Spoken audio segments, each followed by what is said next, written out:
எல்லோருக்கும் வணக்கம். முகாமைத்துவ சேவை உத்தியோகத்தர்கள் பதவிக்கு ஆட்சேர்ப்பு செய்வதற்கான போட்டி பரீட்சை மற்றும் புகையிரத நிலைய அதிபர்கள் பதவிக்கு ஆட்சேர்ப்பு செய்வதற்கான திறந்த போட்டி பரீட்சை, அத்தோடு வடக்கு மாகாண பொது சேவையில் உள்ள சமூக சேவை உத்தியோகத்தர் பதவிக்கு ஆட்சேர்ப்பு செய்வதற்கான வரையறுக்கப்பட்ட போட்டி பரீட்சை ஆகிய இலக்கு குழுக்களை அடிப்படையாக கொண்டு நடைபெறுகின்ற உளச்சார்பு அல்லது நுண்ணறிவு என நாங்கள் எளிமையாக ஐக்கியூ என்று பேசுகிற வினாத்தாளுக்கான வழிகாட்டு செயலமைப்புகளை இன்னும் ஒரு தடவை சந்திக்கிறோம். மதிப்புக்குரிய லோனான்சருட புத்தகத்தில இருந்து நாங்கள் 2ஆம் 3ஆம் 4ஆம் வினாத்தாள்களை ஒரு தொகுதியாக எடுத்து வச்சுக்கொண்டு அதில் இருக்கிற எங்களுடைய பரீட்சைக்கு பொருத்தமானவை என்று கருதக்கூடிய இலகுவான ஓரளவு கடினமான வினாக்களை மட்டும் பயிற்சி செய்வதாக இந்த முதல் சுற்று அமைந்திருக்கும். தொடர்ந்து இதே வினாத்தாள்களில் இருக்கிற மிக கடினமான வினாக்களை 2வது சுற்றாக நாங்கள் பார்க்கலாம். இந்த வினாத்தாளில் நாங்கள் இதுவரைக்கும் பார்த்திருக்கிற வினாக்கள் தொடர்பாக பார்த்து தொடர்ச்சியாக அடுத்த வினாத்தாளுக்கு நகரலாம். நான் நினைக்கிறேன் இதில் நாங்கள் சில வினாக்களை ஏற்கனவே தவிர்த்துட்டு போயிருந்தோம். நாங்கள் முதல் 5 வரையான வினாக்களும் இப்போ வேணாம் இருக்கட்டும். சரிதானே? இந்த ஏபி என்கிற புகை வண்டி பெட்டிகளை பாலத்தை கடக்காமல், அவை பாலத்தை கடக்க மாட்டது, என்ஜின் மட்டும்தான் பாலத்தை கடக்கலாம். அதை இடம் மாற்ற வேணும். ஏ இருக்கிற இடத்துக்கு பியும், பி இருக்கிற இடத்துக்கு ஏயும் இடமாற்றம் செய்யப்பட வேணும். இதை எப்படி செய்யலாம் என்று சொல்லி செய்து பாருங்க. நாங்கள் 2ஆம் சுற்றிலே அதை பற்றி பார்ப்போம். 6வது வினாவில இருந்து 10வது வினா வரைக்கும் இவற்றுக்கு இடையில ஏதோ ஒரு தொடர்பு ஒன்று இருக்குது என்று சொல்லியிருக்கிறேன். கீழுள்ள ஒவ்வொரு வினாவிலும் முதல் 2 சொற்களும் ஒரு வகையில் தொடர்புடையன. ஆனா, அவன, ஈன, ஈயன்னா, ஊனா என குறித்த சோடிகள் தரப்பட்டிருக்கிறது. 5 சோடிகள் கீழே தரப்பட்டிருக்கு. இந்த குறித்த சோடிகளுள் இதே வகையில் தொடர்புடைய ஒன்றை தெரிவு செய்து கீறிட்ட இடத்தில் அந்த எழுத்தை எழுதுக என்று சொல்லி கேட்டுக்கிறார்கள். அப்ப இது ஒரு மொழியறிவு அல்ல. இதே வகையில மொழியறிவு வினாக்கள் அமையும். அது ஏதாவது ஒரு இலக்கண பண்புகளை உள்ளடக்கியதாக இருக்கும். இங்க அப்படி இது ஒரு தர்க்க ரீதியான தொடர். ஒரு இவற்றுக்கு இடையில இருக்கக்கூடிய தொடர்பு தன்மையை அடையாளம் காண்பதாக இருக்கு. இப்ப பாருங்க, நுரையீரலுக்கு ரத்தம் என்பது போல, நுரையீரலுக்கு ரத்தம் என்பது போல, இருதயத்துக்கு இரத்த சுற்றோட்டம், நாடிக்கு நாளம், கார்பரேட்டருக்கு கார், சுரப்பிகளுக்கு சுரப்புக்கள், கார்பரேட்டருக்கு பெற்று. இதுல பொருத்தமான விடையது பிள்ளைகள்? Carburettor petrol sir. ஏன் என்ற காரணம் சொல்லலாமா அந்த தொடர்பு? இப்ப நுரையீரலுக்குள்ள இரத்தம் இருக்கிறது போல சார். கார்பரேட்டருக்குள்ளதான் சார் பெட்ரோல் இருக்கும். நுரையீரல் என்பது சுவாசிக்கிறது. ஆமா.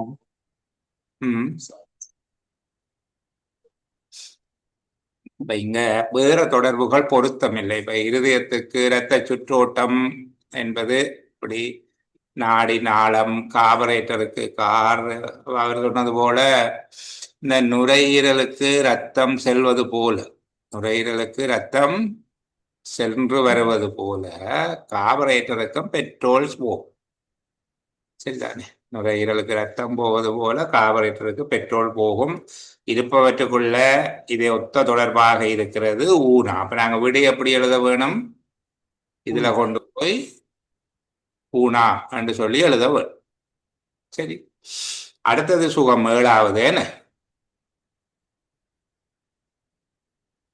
குழாயிலிருந்து நீர் வருவது போல துவக்கில இருந்து கொண்டு வரும்.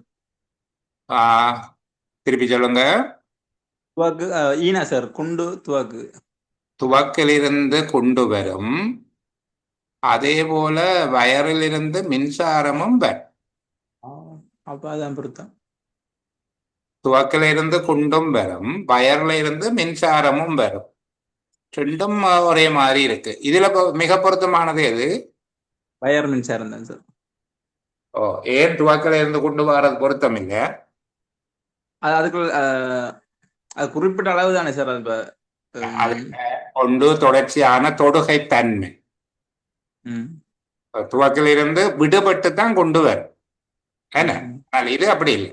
அதுல மற்ற தொடர்ச்சியாக வருகிறது, ஒரே சீரா தொடர்ச்சியா வர்றது. அப்படி பார்க்கிற நேரத்துல வயர்ல இருந்து மின்சாரம்ங்கிற ஆவண்ணா தான் சரியான விடை. அப்ப நீங்க ஆவண்ணாவை கொண்டு போயிட்டு அங்கே எழுதி இருக்க வேண்டும்.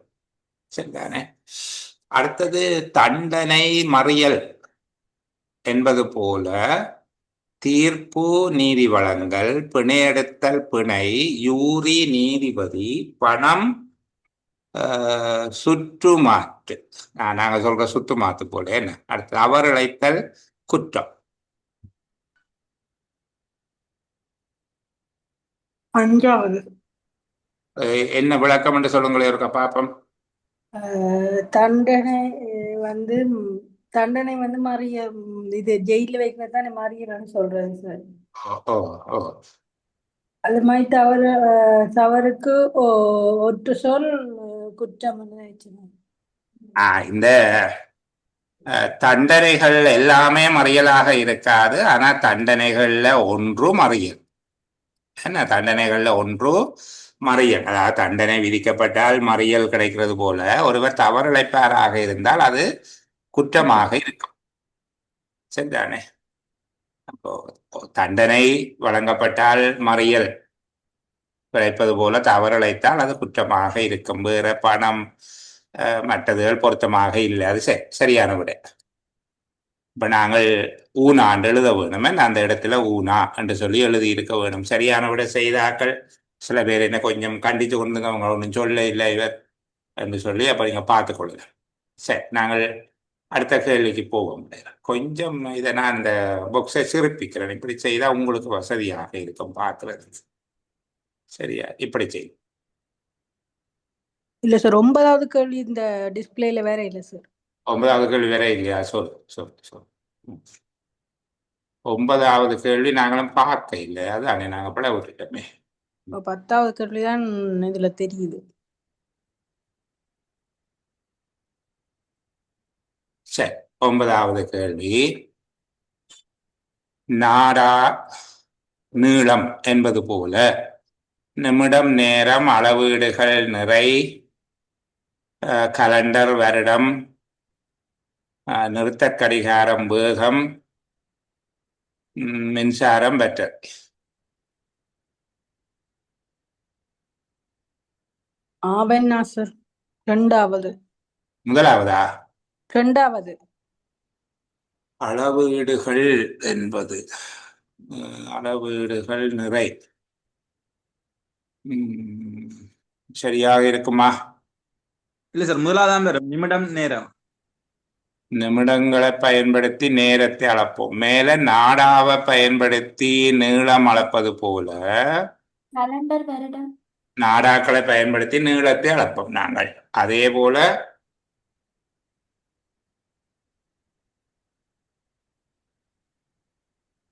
நாடாக்களை பயன்படுத்தி, திருப்பி சொல்லுங்க. நிறுத்தற் கடிகாரம், வேகம். நிறுத்தற் கடிகாரத்தை பயன்படுத்தி வேகத்தை அளக்கலாம். நிறுத்தற் கடிகாரத்தை பயன்படுத்தி வேகத்தை அளக்கிறதுன்றது நேரடியானது இல்லை பிள்ளை. என்னென்றால் நிறுத்தற் கடிகாரத்தை பயன்படுத்தி ஒரு நேரத்தை அளந்து போட்டு பிறகு அந்த நேரத்தையும் அவர் ஓடின தூரத்தையும் வச்சுக்கொண்டு பிறகு அங்காலதான் அந்த வேகம் கணிப்பீடு செய்யப்படும். நேரடியா நிறுத்தல் கடிகாரம் வேகத்தை காட்டாது. நிறுத்தல் கடிகாரத்தை பயன்படுத்தி நீங்க வேகத்தை அளக்கிறேன்னு சொல்றீங்க. நிறுத்தல் கடிகாரம் வேகம் என்பது கிலோமீட்டருக்கு எவ்வளவு, மணித்தியாலத்துக்கு எத்தனை கிலோமீட்டர், அல்லது நிமிடத்துக்கு எத்தனை மீட்டர், அல்லது செகண்டுக்கு எத்தனை மீட்டர், இப்படி பார்க்கறது தான் வேகம். நிறுத்தல் கடிகாரம் அந்த அளவீட்டை தருவது இல்லை. ஆனால் எங்களை ஏமாற்றுவதற்கான ஒரு விடை. கிட்டத்தட்ட நாங்கள் அந்த விடையை சரி என்று நினைச்சு கொள்வோம். நிறுத்தல் கடிகாரத்தை பயன்படுத்தி நேரம் தான் நடக்கப்படும். பிறகு அந்த நேரத்தையும் அவருக்கு வழங்கப்பட்ட ஓடுவதற்கான தூரத்தையும் பாவிச்சு அவருடைய வேகம் கணிக்கப்படும். அது சரி. ஆனால் அது நேரடியாக தராது. இப்ப நாடாவை பயன்படுத்தி நீளம் கணிப்பது போல கணிக்க இயலாது.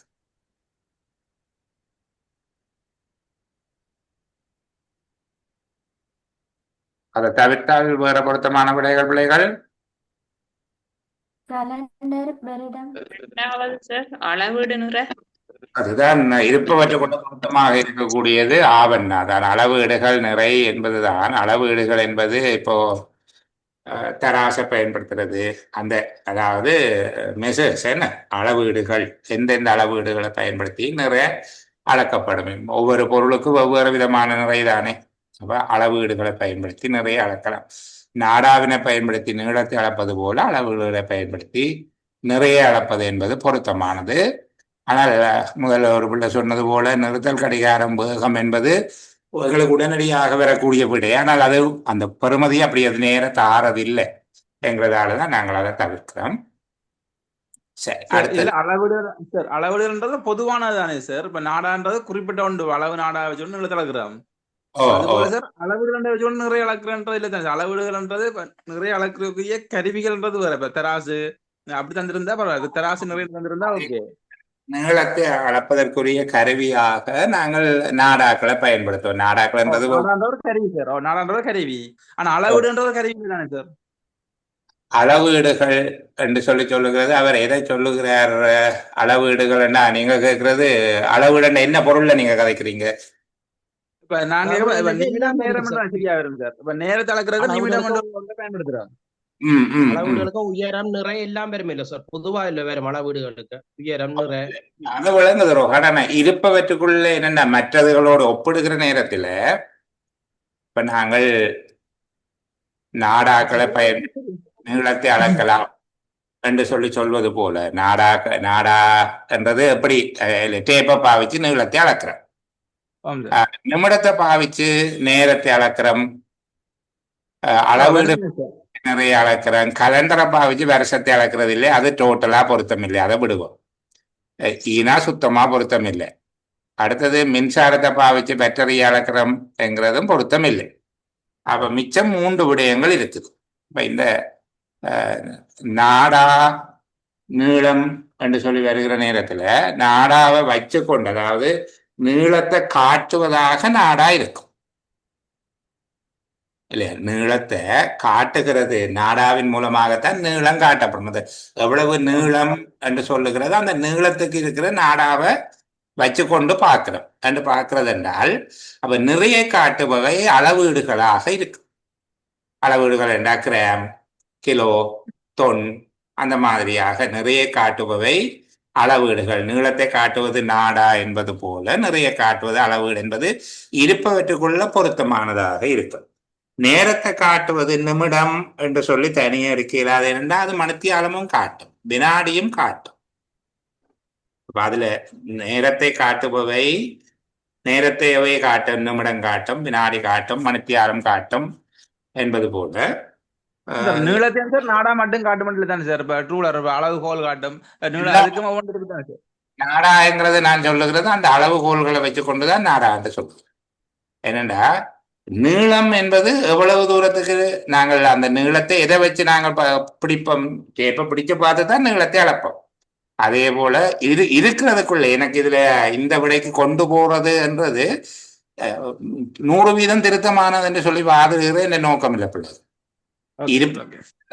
அந்த மேல இருக்கிறதோட பொருந்தி போகிறது 3 இருக்கு. ஆனா அவன்னா ஈயன்னா, ஆனா அவன்னா ஈயன்னா என்பவற்றுக்குள்ள அதுக்குள்ள எது பொருத்தமாக இருக்குது என்று பார்த்தால் நிமிடம் நேரம் என்கிறதுக்குள்ள 2வது ஆவன்னாவை விட குறைபாடு இருக்கு.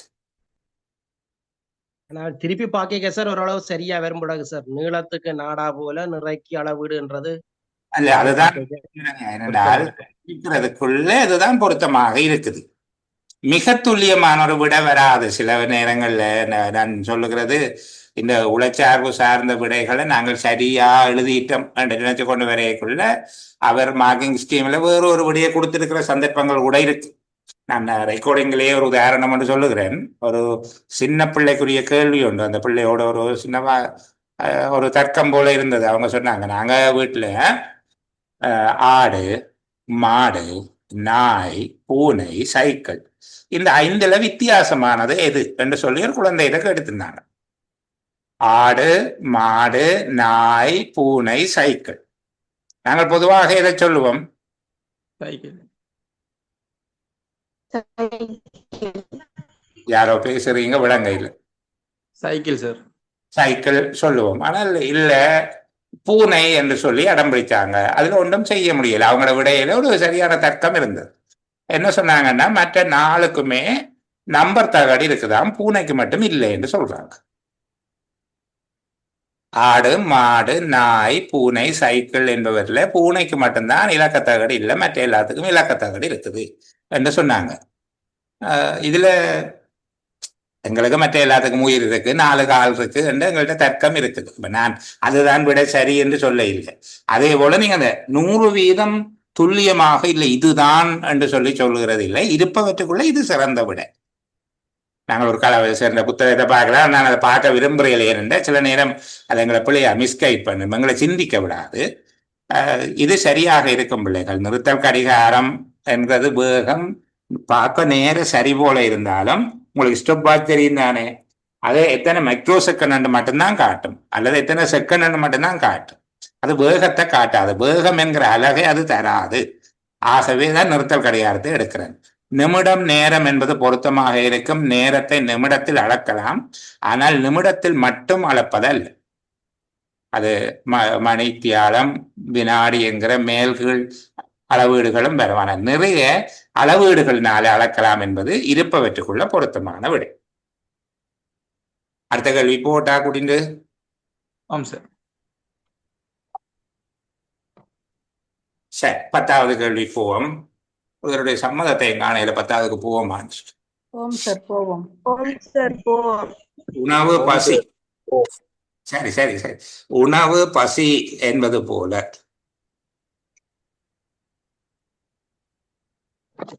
2வது விட என்னென்றால் உணவினால் பசி தீரும், உணவினால் பசி தீரும் என்பது போல துயில் என்றா நித்திரதானே, துயிலினால் களைப்பு போகும். என்ன, நீர் ஊற்றினால் நீர் போகும், இரவினால் கனவு போகும், உண்ணக்கூடியதனால் மதுவகை போகும் என்று அப்படி இல்லை, பொருத்தமாக இருக்கிறது. அது சரி, துயில் கொள்வதனால் களைப்பு போகும். ஆகவே நாங்கள் ஆவண்ணா என்று விட எழுத வேணும். ஆவண்ணா என்கிற விட சரியானது. சரி, நான் அடுத்த கேள்விக்கு பிள்ளைகளை கூட்டிக் கொண்டு போறேன். சிலது நாங்கள் பார்க்கப்படு பயங்கரமாக இருக்கிற கேள்விகள் செய்கிற போது இலகுவான கேள்விகளாக இருக்கும். அப்ப அந்த அடிப்படையில் நாங்கள் விட்டுட்டு போனாலும் சிலதை தொடர்ந்து பார்த்துட்டே போவோம் என்று சொல்லி சில கேள்விகளை செய்து கொண்டு போவேன். பார்ப்போம். இதுல 11, 12, 13, 14, 15 5 இடங்கள் தரப்பட்டிருக்கு. புகழ்ச்சி, மாணிக்கம், இகழ்ச்சி, புசித்தல், இருமாப்பு, இளம்பாடு, சிலும்பல் என்கிற 7 சொற்களை தந்திருக்கிறார். எங்களுக்கு ஒரு பிரச்சனை இருக்கு, 4, 6, 7 சொற்கள். என்ன, இதில் நாங்கள் 5 சொற்களை தான் தெரிவு செய்து எழுத வேண்டியிருக்கும். அறிவுறுத்தல வாசிப்பம். பின்வரும் வினாக்கள் பின்வரும் குறுக்கு கோட்டு சட்டத்தை அடிப்படையாக கொண்டவை. கீழே தரப்பட்டுள்ள 7 சொற்களிலிருந்தும் 5 சொற்களை தெரிவு செய்து அவற்றை பின்வரும் 2 நிபந்தனைகளையும் பூர்த்தி செய்யும் வகையில் சட்டத்தில் குறுக்காகவும் மேலிருந்து கீழாகவும் புகுத்துக. 14ஆம் வினாவுக்கு விடையை மேலிருந்து கீழாக புகுத்தப்படும் சொல்லின் 1ஆம், 3ஆம், 5ஆம் எழுத்துக்கள். 14ஆம் வினாவுக்கு மேலிருந்து கீழாக புகுத்தப்படும் சொல்லின் 1ஆம், 3ஆம், 5ஆம் எழுத்துக்கள். 1ஆம், 3ஆம், 5ஆம் எழுத்துக்கள் 11ஆம், 12ஆம், 13ஆம் வினாக்களுக்கு 11ஆம், 12ஆம், 13ஆம் வினாக்களுக்கு விடைகளாக புகுத்தப்படும் சொற்களின் முதல் எழுத்துக்களாக வருதல் வேண்டும். இப்போ நாங்கள் 14ஆவதுக்கு பார்க்க வேணும். அப்படி என்றால் 1வது, 3வது, 5வது எழுத்துக்கள் 1வது, 3வது, 5வது எழுத்துக்கள் ஒரு சொல்லினுடைய தொடர்ச்சியாக வரக்கூடியதாக இருக்கும், தொடக்கமாக வரக்கூடியதாக இருக்கும். என்ன, 1ஆம், 3ஆம், 5ஆம் எழுத்துக்கள் ஒரு சொல்லினுடைய தொடக்கமாக வர வேணும்னு சொல்றார். 14ஆம் வினாவுக்கு விடையை மேலிருந்து கீழாக புகுத்தப்படும் சொல்லின் முதலாம், மூன்றாம், ஐந்தாம் எழுத்துக்கள் குறுக்கு பக்கத்தில் 11, 12, 13 விடையாக வர வேண்டும். சொல்லுங்க.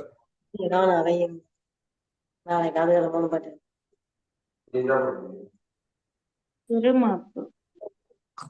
உங்களுக்குள்ள வீட்டை கதைக்கிறார்கள், மைக்க ஓ பண்ணி போட்டு கதைங்க பிள்ளைகள். திருமாப்பு சார். திருமாப்பு. திருமாப்பு. இப்ப இதுல ஈனா, ரூனா, இதுல மாவண்ணா, இதுல உப்பண்ணா, பூ. திருமாப்பு. என்ன அப்போ எங்களுக்கு இருமாப்பு என்பதை எடுத்து போட்டோம் என்றால், அடுத்தது இன்னொரு கூட்டு தந்திருக்கிறார். 15ஆம் வினாவுக்கு விடையாக மேலிருந்து கீழாக புகுத்தப்படும் சொல்லின் முதலாம், மூன்றாம், ஐந்தாம் எழுத்துக்கள் குறுக்கு பக்கத்துல 11, 12, 13ஆம் வினாக்களுக்கு விடைகளாக புகுத்தப்படும் சொற்களின் இறுதி எழுத்துக்களாக அமைய வேண்டும்.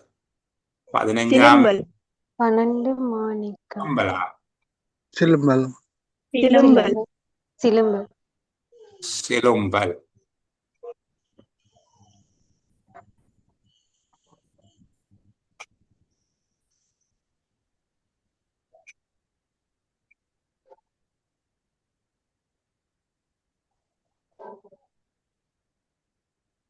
சரி, அப்போ இந்த சிலம்பலும் சரி, இருமாப்பும் சரி. இப்ப எங்களுக்கு ஈனாவில் தொடங்கி சீனாவில் முடிகிற இகழ்ச்சி, என்ன இகழ்ச்சி எடுக்கலாம். இகழ்ச்சி 11. அடுத்த 12 மாவண்ணாவில் முடிகிறது. மாணிக்கம் 12. புசித்தல். மூன்றாவது புசித்தல். புசித்தல். புசித்தல்.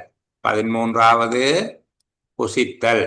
என்ன 14வது இருமாப்பு. 15வது செலும்பல். ஆகவே இல்லாதவை இளம்பாடு என்பதும் புகழ்ச்சி இல்லாமை.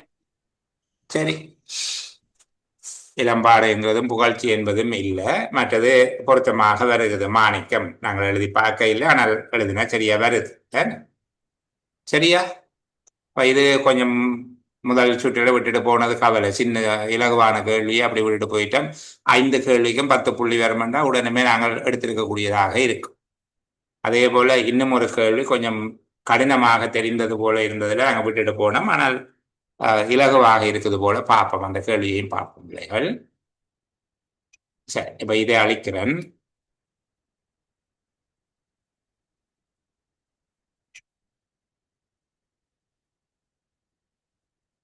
அப்ப அவர்கள் கேட்டிருக்கணும் 16, 17, 18 இல்லை 11, 12, 13, 14, 15க்கு உரிய விடைகளை நாங்கள் இதில் பெட்டியில தான் எழுத வேணும். தனியாக விடை எழுதுறதுக்கு என்று சொல்லி இடம் ஒன்று தரப்பட்டு இல்லை. என்ன அதுக்கேற்ற மாதிரி அதை பார்த்தோம்டா. சரி, அடுத்தது வெற்றிடங்களை நிரப்புவது தொடர்பான ஒரு கேள்வி ஒன்று இருக்குது.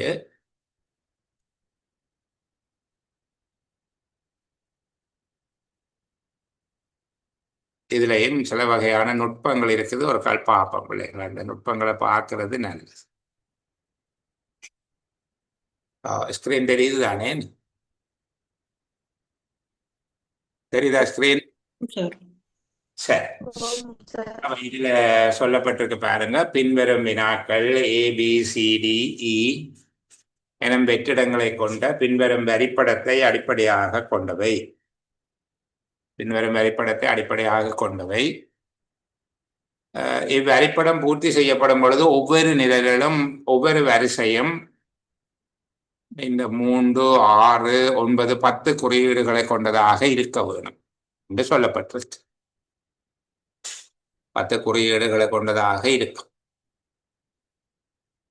இங்க 1, 2, 3, 4, 5, 6 என ரோமன் இலக்கத்தில் தரப்பட்டுள்ள 6 மாதிரி உருக்களில் இருந்தும் ஒவ்வொரு வெற்றிடத்துக்கும் பொருத்தமான மாதிரி உருவை தெரிவு செய். நீர் தெரிவு செய்யும் முன் மாதிரி உருவின் இலக்கத்தை புள்ளிக்கோட்டின் மீது எழுதுக என்று சொல்லி இருக்கு. புள்ளிக்கோட்டு அங்கால தந்திருக்குது. சரிதான். ஏ என்பது 16 என்று சொல்லி அவங்க தந்திருக்கிறாங்க. பி 17, சி 18, டி 19, இ 20 என்று சொல்லியிருக்காங்க. எங்களுக்கு தெரியுது இந்த 10 ஒவ்வொரு நிரலும் ஒவ்வொரு வரிசை கண்ட ஒவ்வொரு கொலம் ஒவ்வொரு ரோவிலையும் இந்த 10 வரவு. இந்த 10 வரவு எத்தனை பட்டி தந்திருக்காங்க? 1, 2, 3, 4, 5, 6, 7, 8, 9, 10. 10 தர 10 தான் தரப்பட்டும் இருக்கு. ஆகவே நாங்கள் தெரிவு செய்து கொண்டு வந்து போடுற ஒரு பாக்ஸை பொறுத்தவரையில அந்த உருவம் திரும்ப எந்த வழியிலையும் வரக்கூடாது. சரி, அந்த உருவம் அப்படியும் திரும்பி வரக்கூடாது. ஏ என்ற இடத்துல கொண்டு வந்து போடக்கூடியது முதலாவது வராது. ரெண்டாவது முதலாவது வராது. ஏனென்றால் இங்க இந்த அடையாளம் இருக்குது, இங்க இந்த அடையாளம் இருக்குது, ஒரே நேருக்கு வரும் என்கிறதால முதலாவது வராது. ஏக்கு முதலாவது. ரெண்டாவது வரும். வர வாய்ப்பில்லை. ஏனென்றால் இங்க பட்டி இருக்குது, இங்க பட்டி இருக்கு. நாலாவது சாரி, நாலாவது நான்காவது. நான்காவது. சரியா? இல்ல சார், அந்த ஸ்டார் வரும் சார், அதுக்கு நேரா வருமே இல்லையே இதையா 4வதுல சார், அந்த ஸ்டார் மேலுக்கு இருந்து போடைக்கு அதுக்கு நேரா வருமே இல்லோ? எது வருமன்றீங்க? இந்த 2வதா உள்ளது 4வதுல. 4வது சொல்லுங்க. 4வது வரும் சார். 4வது வருமா? சரியா?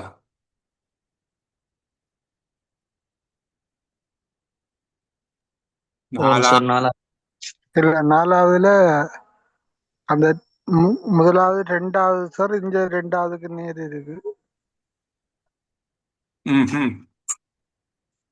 அந்த டிக்கு கிடைப்பக்கத்துல இருக்கிறதுக்கு நேரா இருக்கு, அது பெறா சார். கிடைப்பக்கத்துல டி இல்லையா?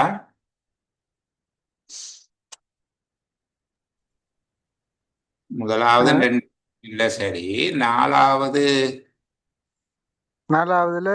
2வதுல முதலாவது இருக்கிறதுக்கும் இந்த டிக்கு கிடைப்பக்கம் இருக்கிற முக்கோணத்துக்கு அடுத்த குறியீடும் ஒரே குறியீடா இருக்கு சார், ஒரே நேருக்கு வரும். 2 சதுரம் உள்ளுக்கு இருக்கு. ஓம் ஓம் ஓம். இதுவா? இதை சொல்லி உதவும் சார். அதுக்கு நெருங்க மற்றதும் இருக்கு இங்க. இதுல இது 2வதா இருக்கிறபடியால அது இங்க வந்து பொருந்தும். இந்த நேருக்கு வரும். இந்த நேருக்கு அது வருதா? முக்கோணம், சதுரத்துக்குள்ள சதுரம், வட்டத்துக்குள்ள வட்டம், இந்த 3ம் இந்த நேருக்குள்ள இல்லை. அடுத்ததுக்கான வருது சார். அடுத்ததுக்குள்ள வருது. அடுத்ததுக்குள்ள இந்த 3ம் இதுல எங்கேயாவது வருமா? இதுல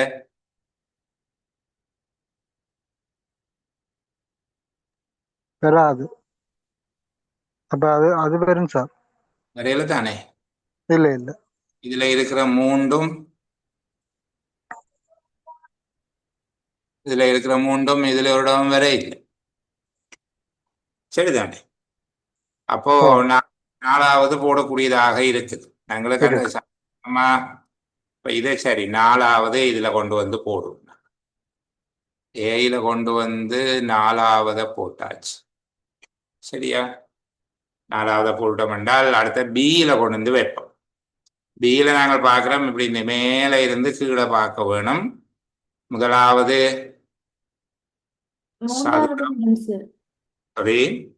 பொருத்தம் சார். 3வது வரும். 3வது சார். 3வதா?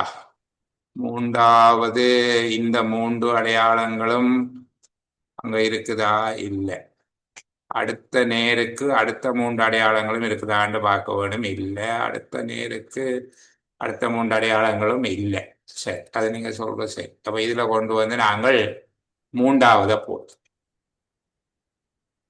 பியில கொண்டு வந்து மூன்றாவது.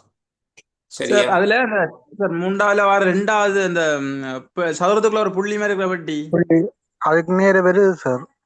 இருக்கு சார் அங்க. அது அடுத்த லைன் எல்லாம் வருது. அந்த அடுத்த ரெண்டு line line. லைன்லயும் இருக்கு, ரெண்டு லைன்லயும் இருக்கு. இதுல சதுரத்துக்கு இருக்கிற சதுர புள்ளி இதுதானே இதுதானே இல்ல இல்ல இல்ல இல்ல சதுரத்துக்கு புள்ளி சார். டொட் ஒன்று போட்டுருக்கு. சதுரத்துல புள்ளி உது உது உது இது சார் அங்க இது இருக்கு. இல்ல அது ரெண்டாவது பட்டியில இருக்கு. இது மூன்றாவது பட்டிக்கான வரப்போகுது. நீங்க சொல்லுகிறது இப்ப இதை கொண்டு வந்து வைக்கக்குள்ள இதுல வரப்போகுது இப்போ. இல்ல இல்ல மற்றதுக்கு அதுக்காக வரப்போகுது. இதுல வரைக்குள்ள இதுலதான் நேரா வருதானே சார்? இதுதான் வரப்போகுது புள்ளி. இதுல வரலாம்.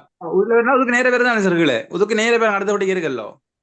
இங்க அடுத்தது கிடக்கு கிடக்கு இங்க இருக்குது என்ன சார் இங்க இருக்கு நேரு.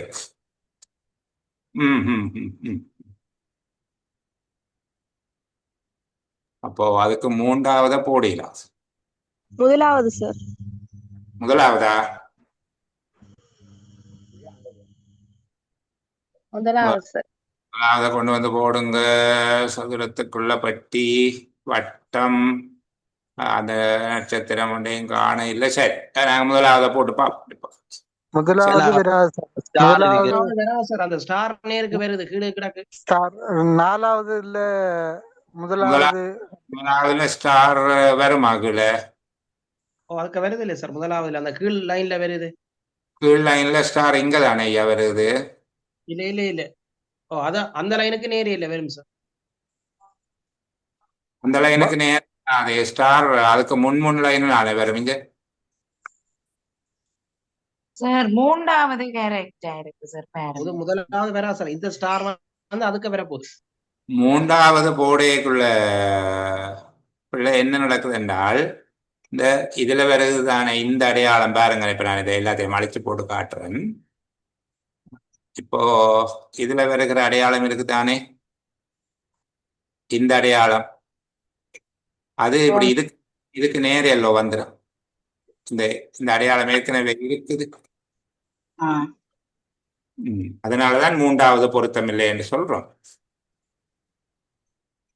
சரி, இப்போ பிஏ பார்த்து ஓபன் சார். ஆன்சர் இல்ல இருக்கு. இல்ல ஏன்னா ஒன்றும் வராது. ஆன்சர் இல்ல. நாங்கள் முதல் சொன்னது போல சரி. இது சரி. முதலாவதுக்கு நாலாவது போட்டோம், அது சரியா இருந்தது. அடுத்ததுக்கு வரக்கூடிய மூன்றாவது அதுல ஒரு எரர் இருக்கிறபடியா அதை எடுக்கலாம். அது என்ன அடுத்தது சீக்கு என்ன போடுறீங்க? இரண்டாவது. சீக்கு ரெண்டாவதா? ஆறாவது. சீக்கு ரெண்டாவது போடுற போது சீக்கு ஆறாவது. ஆறாவது பொருத்தமா இருக்கும் போல பாருங்க. சதுரம் பெறுது பாருங்க. சதுரத்துக்குள்ள சதுரம் 2 தரம் வருது சார் ஒரு லைன்ல. வருமா? நிலை ரெண்டாவது. நான் சொன்னது போல இந்த கேள்வியை நாங்க இப்போதைக்கு விடுவோமா? இலகுவான கேள்விக்குள்ள போவோம். இதுல பெரும்பாலும் இதுல ஒரு நுட்பம் ஒன்று சொல்லித்தரும் பிள்ளைகள். இவ்வளவு தூரம் சில இந்த கேள்வியில ஏதாவது தவறு இருக்கலாம். ஆனால் பெரும்பாலும் இப்படி ஒரு கேள்வி வந்தால் ஒரு விடயத்தை மட்டும் இப்ப சில நேரம் இலகுவாக அவதானிக்கக்கூடிய இந்த அடையாளத்தை வச்சு கொண்டு நீங்க பார்க்கறதுக்கு போகணும். எல்லாத்தையும் வச்சு பார்த்து கொண்டிருந்தால் ஒரு நெருக்கடி ஒன்று வரும். உண்மையில இதுல கொஞ்சம் பிழை இருக்காது. வேறு இத முழுசா கீறி போட்டு அந்த 10 வரக்கூடிய மாதிரி கீறி போட்டு தூக்கி வெளியில போட்டிருக்கலாம். அது உத்தேசமா கீறினதுல ஒரு பிழை வந்திருக்கும். நாங்கள் கோடு போட்டு வடிவா கீறி பார்த்துட்டு அதை தூக்கி வெளியில போட்டால் சரியாக இருக்கு. நான் உங்களுக்கு அடுத்த வகுப்பில் ஒரு சரியான கேள்வி ஒன்று நான் செட் பண்ணி தாரேன். இந்த கேள்வியை திருத்தி அமைச்சு தாரேன். ஆனால் பெரும்பாலும் நீங்க பார்க்க வேண்டியது ஏதாவது ஒரு இலகுவாக அடையாளம் தெரியக்கூடியது. இப்ப எனக்கு தெரிஞ்சதுக்குள்ள இலகுவாக அடையாளம் தெரியக்கூடிய இந்த மாக்க வச்சுக்கொண்டு நாங்கள் ஒரு டிசிஷன் எடுக்கிற மாதிரி தான் கேள்விகள் தருவினோம். அல்லது இந்த புள்ளி இதுல இருக்குது. இப்படி இலகுவாக அடையாளம் தெரியக்கூடிய ஏதேனும் ஒன்றை எடுத்து பார்த்துட்டு வேகமாக விடைக்கு போகணும். முழுவதும் பொருத்தி பார்த்த வேண்டாம், நிறைய நேரம் போகும். நாங்கள் இன்றைக்கு இந்த கேள்வியை விடுவோமா? இதுக்குள்ள வேணும். சரி,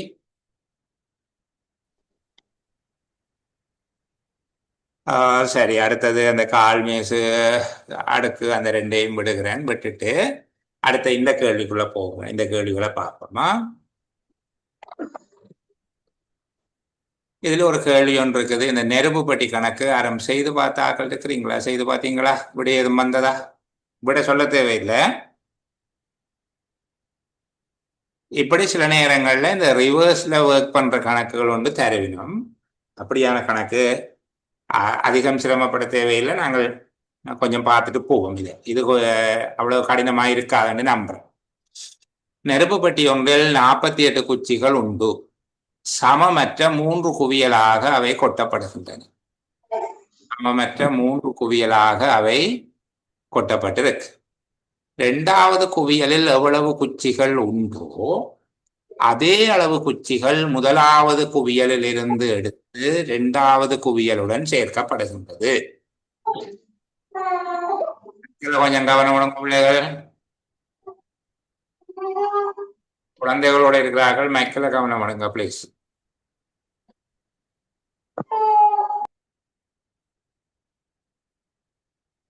நெருப்பு பட்டி ஒன்றில் 48 குச்சிகள் உண்டு. சமமற்ற 3 குவியலாக அவை கொட்டப்படுகின்றன. 2வது குவியலில் எவ்வளவு குச்சிகள் உண்டோ அதே அளவு குச்சிகள் 1வது குவியலில் இருந்து எடுத்து 2வது குவியலுடன் சேர்க்கப்படுகிறது. 3வது குவியலில் எவ்வளவு குச்சிகள் காணப்பட்டனவோ அதே அளவு குச்சிகள் 2வது குவியலில் இருந்து எடுத்து 3வது குவியலுடன் சேர்க்கப்படுகின்றது. பின்னர் 1வது குவியலில் எத்தனை குச்சிகள் காணப்பட்டனவோ அதே அளவு குச்சிகள் 3வது குவியலில் இருந்து எடுக்கப்பட்டு 1வது குவியலுடன் சேர்க்கப்பட்டவுடன் 3 குவியல்களும் சமமான எண்ணிக்கையை காட்டின. இப்போ நாங்கள் என்ன செய்ய போறோம்னா பாருங்க பிள்ளைகள். ஆக கடைசி நிலைமை எங்களுக்கு சமமாக இருந்தன என்று சொல்லப்பட்டிருக்கு.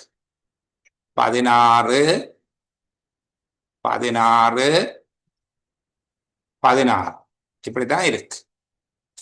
என்ன இதுதான் கடைசி நிலைமை. இது எப்ப நடக்குது? 1வது குவியலில் எத்தனை குச்சிகள் காணப்பட்டனவோ அதே அளவு குச்சிகள் 3வது குவியலில் இருந்து எடுக்கப்பட்டு 1வது குவியலுடன் சேர்க்கப்பட்டவுடன். அப்ப இந்த சேர்க்கப்படுவதற்கு முன்னர் 1வது குவியல்ல எத்தனை குச்சிகள் இருந்திருக்கும்?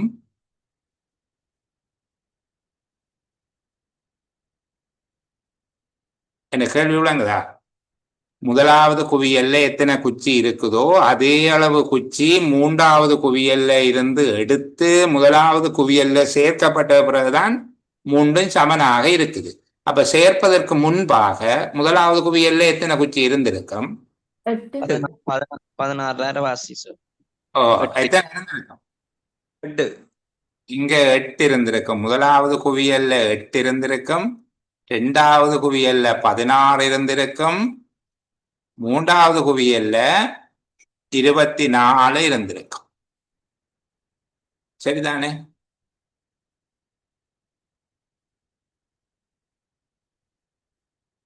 சரியா? சார் சொல்லுங்க. திருப்பி சொல்றீங்களா சார்? விளங்கல சார். விளங்கல. சரி, கதை. இப்ப பாருங்க, இதுல சொல்லப்பட்டிருக்குது 3 குவியலும் சமமான எண்ணிக்கையை காட்டின. இதுதானே ஃபைனல். 3 குவியல்களும் சமமான எண்ணிக்கையை காட்டின. இது கடைசியா இருக்குது 16 16 16. ஏன் 16 16 போட்டிருக்கிறோம்? 48 குச்சிகள் இருக்கிறபடியா சமமாக பிரிச்சு. இது எப்ப நடக்குதுன்றாலும் 1வது குவியலில் எத்தனை குச்சிகள் காணப்பட்டதோ அதே அளவு குச்சிகளை 3வது குவியல்ல இருந்து எடுத்து 1வது குவியலோட சேர்க்கப்பட்டவுடன் தான் இந்த நிலைமை வந்தது. 1வதுல எத்தனை இருந்ததோ அந்த அளவை 3வதுல இருந்து அதே அளவு எண்ணிக்கையை 3வதுல இருந்து எடுத்து சேர்த்ததுக்கு பிறகுதான் சமனா இருந்திருக்காங்க. அப்ப இது சேர்க்க முன்னம் 1வது குவியல்ல இப்போது இருப்பதை விட அரைவாசி தான் இருந்திருக்கு. விளங்குதா? ஏன் அரைவாசி இருந்திருக்கும் பிள்ளைகள்? ஏன் அரைவாசி இருந்தேன்னு தெரியுதா? முதலாவது குவியல்ல முதலாவது குவியலில் எத்தனை இருந்ததோ அதே அளவு மூன்றாவது குவியல்ல இருந்து எடுத்து சேர்த்ததுக்கு பிறகு சமப்படுதென்றால் சேர்ப்பதற்கு முன்பு முதலாவது குவியல்ல 8 குச்சிகள் தான் இருந்திருக்கும். இரண்டாவது குவியல்ல 16 அப்படியே இருந்திருக்கும். மூன்றாவது குச்சியில இப்ப இருக்கிற 16ம் அதை விட மேலதிகமா 8 இருந்திருக்கும். இப்ப என்ன நடந்தது? இந்த 24ல இருந்து எடுத்து 8 கொண்டு போய் இங்க சேர்த்ததுக்கு பிறகுதான் சமப்படுது என்று சொல்லி இருக்கு. முதலாவது குவியல்ல எத்தனை இருக்குதோ அதே அளவு மூன்றாவதுல இருந்து எடுத்திருக்கிறார் என்றால் இப்ப இருக்கிறது அரைவாசி தான் முதல் இருந்திருக்கும். ஏன்னா அதே அளவு எடுத்துக்கொண்டு வந்து போட்டிருக்கிற முதல் குவியல்ல 10 இருந்தால் எடுத்துக்கொண்டு வந்ததும் 10. அப்ப இப்ப 20 இருக்கும். அப்படி இல்லை, இப்ப இருக்கிறது 16 என்றால் முதல் இருந்தது இது இந்த அரைவாசியாக இருக்கும். நான் திரும்ப திரும்ப சொல்ல விளங்கினாக்களுக்கு பிரச்சனையா இருக்கும் நினைக்கிறேன். இந்த அளவோட வச்சுக்கொண்டு நான் அடுத்ததுக்கு போவேன். அடுத்த பாருங்க பிள்ளைகள், இப்ப இது இந்த நிலைமை. அதுக்கு முதல் மூன்றாவது குவியலில் எத்தனை குச்சிகள் காணப்பட்டனவோ அதே அளவு குச்சிகள் இரண்டாவது குவியலில் இருந்து எடுத்து மூன்றாவது குவியலுடன் சேர்க்கப்படுகிறது. அப்ப சேர்ப்பதற்கு முன்பாக இப்ப மூன்றாவது குவியல்ல எத்தனை குச்சிகள் இருக்குது? 24. அப்ப 12 இருந்திருக்கும். 12 இருந்திருக்கும். மூன்றாவது குவியல் எத்தனை குச்சிகள் காணும்? அதே அளவு குச்சிகள் இரண்டாவது குவியலில் இருந்து எடுத்து மூன்றாவதோட சேர்க்கப்பட்டது. அப்ப முதல் இரண்டாவதுல எத்தனை இருந்திருக்கும்? 28 இருந்திருக்கும்.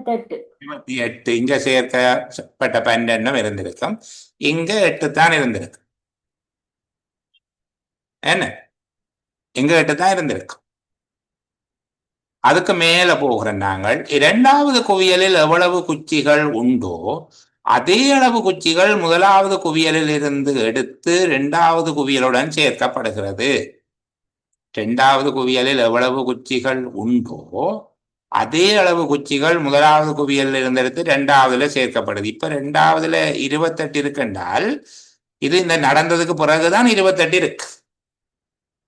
இரண்டாவது குவியலில் எவ்வளவு குச்சிகள் உண்டோ அதே அளவு குச்சிகள் முதலாவது குவியலில் இருந்து எடுத்து இரண்டாவதோட சேர்க்கப்பட்டதுக்கு பிறகுதான் இந்த நிலைமை.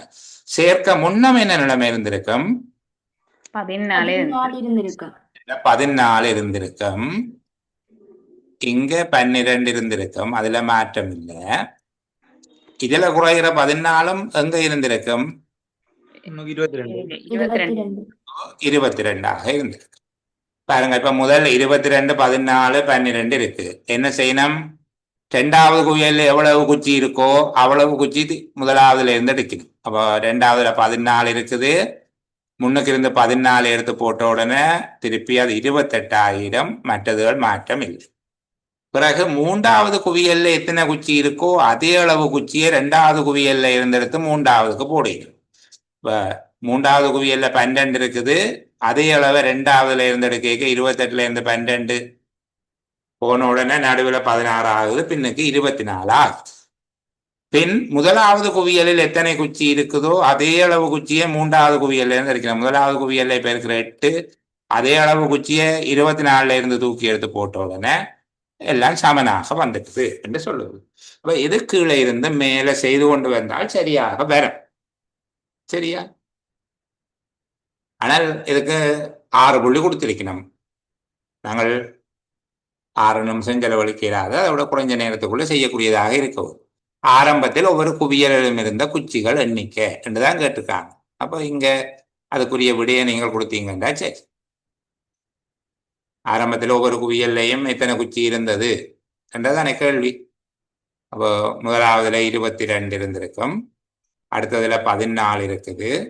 அடுத்ததுல 12 இருக்குது. சரியா? சரி, நான் இன்றைக்கு செய்தது கொஞ்சம் கடினமானவை என்று ஏற்கனவே விட்டுட்டு போனவற்றிலே ஓரளவுக்கு நாங்கள் கணக்கில் எடுத்திருக்கலாம் என்கிற சில கேள்விகளை பார்த்திருந்தாங்க. நாங்கள் விட்ட இடத்துக்கு பிள்ளைகளை கூட்டிக் கொண்டு போகிறேன். நான் நினைக்கிற நிறைவாக சில ரகசிய குறியீடுகளை பார்த்த ஞாபகம் இருக்குது. பார்த்தோமா ரகசிய குறியீடுகள்? ஆமாம் சார். ரகசிய குறியீடுகள் பார்த்து அந்த எண்கள்ல இருக்கிற தொடர்ச்சியான தன்மை கொஞ்சம் பார்த்துட்டு நிறைவு செய்து நாங்கள் போல இருக்கு. இந்த கேள்வியா கடைசியா பார்த்தோம் பாருங்க.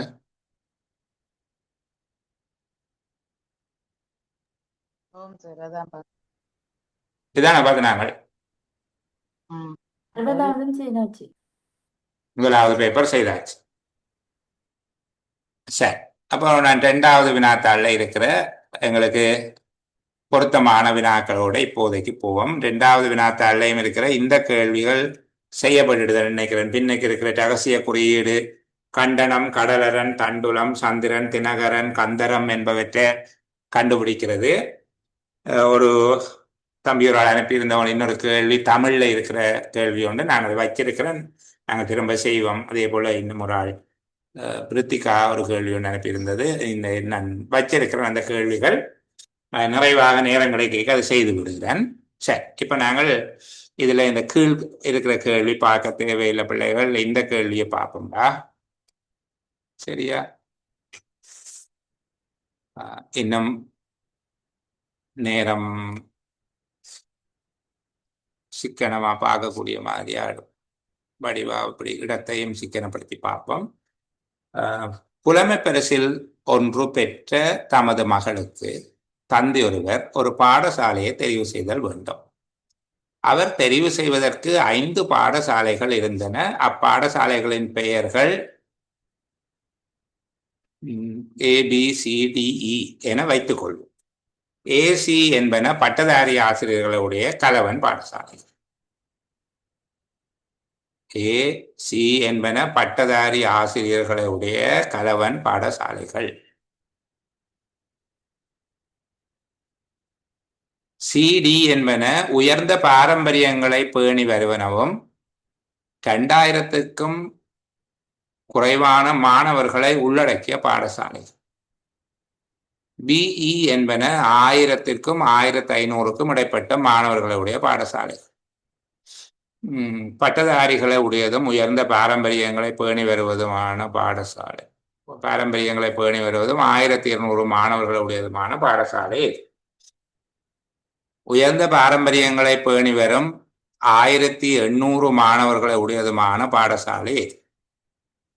உயர்ந்த பாரம்பரியங்களை பேணி வராததும் 2500 மாணவர்களை உடையதுமான கலவன் பாடசாலை.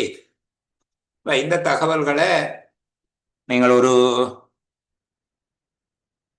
வெண்படமாக குறித்துக் கொள்வது என்பதை விட சாதாரணமாக குறிச்சே பார்க்கலாம். வெண்படம் அளவுக்கு போக தேவையில்லை பிள்ளைகள், சரிதானே? 5 பாடசாலை இருக்குது. இப்ப நான் இதாலும் மவுசால் எழுதுறத விட நீங்கள் பேனாவால கதியா எழுதுவீங்க தானே. ABCDE என்று சொல்லி இருக்கு. அப்ப முதலாவது இந்த பாடசாலைகளுடைய பெயர் சொல்லப்பட்டிருக்குது. அடுத்தது பார்க்கிறோம் AC என்பன பட்டதாரி ஆசிரியர்களுடைய கலவன் பாடசாலை. அப்ப A பட்டதாரி ஆசிரியர்களுடையது கலவன் பாடசாலையாக இருக்குது. சியும் பட்டதாரி ஆசிரியர்களுடையது கலவன் பாடசாலையாக இருக்கு. CD என்பன உயர்ந்த பாரம்பரியங்களை பேணி வருவது. அப்ப C உயர்ந்த பாரம்பரியங்களை பேணி வருகிறது. டியும் உயர்ந்த பாரம்பரியங்களை பேணி வருவது. 2000க்கும் குறைவான மாணவர்களை உள்ளடக்கிய பாடசாலைகள். அதோட சியும் டியும் 2000க்கும் குறைவான. இப்போ நாங்கள் 2000 போட்டு கீழே அம்புக்குறி போட்டு வைப்போம். 2000க்கும் குறைவானது. டியும் 2000க்கும் குறைவானது. அடுத்தது BE என்பன 1000க்கும் 1500க்கும் இடைப்பட்ட மாணவர்களை கொண்டது. அப்போ பிஇக்கு தனியாக அது மட்டும்தான் சொல்லி இருக்குது. 1000க்கும் 1500க்கும் இடையில நாங்கள் 1000 எங்களுக்கு வசதிக்காக குறித்து வைப்போம். 1000க்கும் 1500க்கும் இடையில என்ன, அதுக்கு மேலே. சரி, இப்ப கேள்வி, பட்டதாரி ஆசிரியர்களுடையது உயர்ந்த பாரம்பரியங்களை கொண்டது, 1200 மாணவர்களை உடையது. எதுவாக இருக்கும்? பட்டதாரி ஆசிரியர்களை உடையதும் உயர்ந்த பாரம்பரியங்களை பேணி வருவதுமே ஒரே பாடசாலை தான் இருக்கு. மட்டும்தான் அங்க 2000 குறைவேண்டா, 1200 இருக்கலாம்.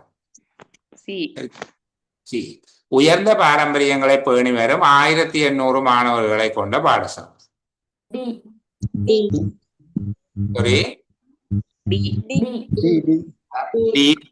இருக்கும். உயர்ந்த பாரம்பரியங்களையும் 2000 குறைஞ்ச மாணவர்களும் இருக்கிறதால டி பொருத்தமா. உயர்ந்த பாரம்பரியங்களை பேணுவது 2 பாடசாலை தானே இங்க இருக்கு. அடுத்தது உயர்ந்த பாரம்பரியங்களை பேணி வராததும் 2500 மாணவர்களை உடையதுமான கலவன் பாடசாலை. ஏ மட்டும்தான் 2500க்கு மேல இருக்கலாம், 2000க்கு மேல இருக்கலாம், மற்ற எல்லாமே குறைய. ஆகவே சரிதானே. அப்ப இதுக்கு வெண்படத்தை உடனே பாவிக்க வேணும் என்று யோசிக்க கூடாது பிள்ளைகள். அது இடத்தை பொறுத்துதான் வெண்படங்களை பாவிக்கும். இதுல எல்லா நேரத்திலையும் நாங்க வெண்படங்களை பாவிச்சு கொண்டிருக்க தேவையில்லை. இதுல உதாரணத்துக்கு பாத்தீங்கன்னா சிஏ கொண்டு போய் 4 இடத்துல போட வேண்டி இருக்கு. பட்டதாரி ஆசிரியர்களை கொண்டது, கலவன் பாடசாலை, உயர்ந்த பாரம்பரியங்களை பேணி வருவது, 2000 குறைவான மாணவர்களை கொண்டது என்று சொல்லி 4 இடங்கள் இருக்கு. அப்ப இதுக்கு நாங்கள் வெண்படத்துக்குள்ள போட இல்லாது இப்படி குறிச்சு வச்சு பார்க்கறது வசதியாக இருக்கும். சரியா? நான் பிள்ளைகளுக்கு இதுல வரைக்குள்ளதான் ஞாபகம் வருகிறது. ஒரு 5 நிமிஷம் இடைவேளைக்கு பிறகு வெண்படங்கள் தொடர்பாக இன்றைக்கு கொஞ்சம் விஷயம் கதைப்போம். இதுல ஞாபகம் வந்தபடியாக ஒரு நாள் சேலமில் உள்ள கதைத்திருந்த நாங்கள் அது முழுமையடைய இல்லை. இன்றைக்கு வெண்படங்கள் தொடர்பாக சில விடயங்களை பேசுவோம். ஒரு 5 நிமிட இடைவேளையோட திரும்ப சந்திப்போம். இப்ப 8:32, 8:36க்கு சந்திப்போம். சரி, அப்ப நாங்கள் இந்த வெண்படங்கள் தொடர்பாக பார்க்கிற நேரத்துல முதலாவது விடயமாக கதைத்தோம் விலங்குகள், பூனை, நாய். இப்ப விலங்குகள் என்கிறது பெரிய வட்டம் வண்ணம், அதுக்குள்ள பூனையின் நாயும் ஒன்றோடு ஒன்று தொடர்பில்லாத சின்ன வட்டங்கள் என்று இருக்கிறதால அது விலங்குகள், பூனை, நாய் என்பதற்கு இந்த 2வது பொருத்தமானது என்று சொன்னோம். அடுத்த இன்னொரு விடயத்தை பற்றி பேசினோம், திரும்ப ஒரு ஞாபகப்படுத்துகிறேன். மாதம், திகதி, வார நாட்கள். இந்த மாதம் என்கிறது எங்களுக்கு கணித ரீதியாக நாங்கள் தொடைகள் எழுதினால் ஜனவரியில இருந்து டிசம்பர் வரைக்கும் 12 மூலங்கள் இருக்கு. வார நாட்கள் என்பது ஞாயிறு தொடக்கம் சனி வரைக்கும் 7 நாட்களை கொண்ட 7 மூலகங்களை கொண்ட ஒரு தொடை. திகதி என்பது 1 தொடக்கம் 31 வரையில இருக்கிற இலக்கங்கள், 1 தொடக்கம் 31 வரையான இலக்கங்கள் தான் திகதி என்கிற தொடையின் மூலங்களாக வரும். இங்க 3 வகையான தொடைகளுக்கு மூலகங்களை பார்க்கிறோம். மாதம் என்று வருகிற போது ஜனவரி தொடக்கம் டிசம்பர் வரையில இருக்கிற 12 மாதங்களின் பெயர்கள் அந்த தொடையின் மூலகங்கள். வார நாட்கள் என்கிற போது ஞாயிற்றுக்கிழமை தொடக்கம் சனிக்கிழமை வரையும் இருக்கிற 7 நாட்களின் பெயர்கள் அந்த தொடையின் மூலகங்கள். திகதி என்று வருகிற போது 1 தொடக்கம் 31 வரையிலான இலக்கங்கள் அந்த தொடையின் மூலகங்கள். இங்க இடைவெட்டோ ஒன்றுக்கொன்று சம்பந்தமோ இருக்கா. இப்படி சொல்லுகிற போது 10வது தான் சரி என்பது போல நாங்கள் கணித புலம் உள்ளவர்கள் நினைப்போம். ஆனால் அவர்கள் இப்படியான வினாக்களுக்கு விடை கொடுக்கிற போது 1வது தான் சரி என்று எடுக்கிறார்கள். அதாவது மாதத்துக்கு உள்ளே திகதி, அதற்கு உள்ளே வாரம் இருப்பது போல அவர்கள் கருதி கொண்டு. இதற்கு இன்னொரு உதாரணம் சொல்லுகிறேன். அத்தியாயங்கள், பக்கங்கள், பந்திகள். அதே போல வருடம், மாதம், வாரம் இப்படி எல்லாம் சொல்லுகிற போது அவர்கள் ஒன்றுக்குள்ள ஒன்று இருக்கும் என்று சொல்லி யோசிச்சு இந்த விடயத்தான் கொடுக்கிறோம். இது போன்ற ஒரு வினா அங்க வரமாக இருந்தால் நீங்களும் கடந்த கால பரீட்சை வளமைய அல்லது மரப கருத்துல கொண்டு 1வது விடையை கொடுக்கிறது பொருத்தமாக இருக்கும். அப்படியே பார்த்துக்கொள்ளுங்க. சரி, அடுத்தது 3வதுக்கு போகிறேன். பூமி, வியாழன், சனி. இதற்கு சரியான விடை சொல்லக்கூடிய பிள்ளைகள் யார் ஒன் பண்ணியிருக்காங்கன்னு பார்த்துட்டு கருத்து. டிலக்ஸிகா கதை. 10வது சார். சாரி, 10வது. என்னன்னா இந்த 3 கோள்கள் இருக்குது, இந்த 3ம் ஒன்று கொண்டு தொடர் பெற்றது என்கிற அடிப்படையில நாங்கள் 10வது பூமி, வியாழன், சனி என்பதை 10வதாக எடுக்கலாம். சரி, அடுத்த விடயம் நான்காவது கேள்வி, காய்கறிகள் பீட்ரூட் ஆப்பிள். காய்கறிகள் பீட்ரூட் ஆப்பிள்.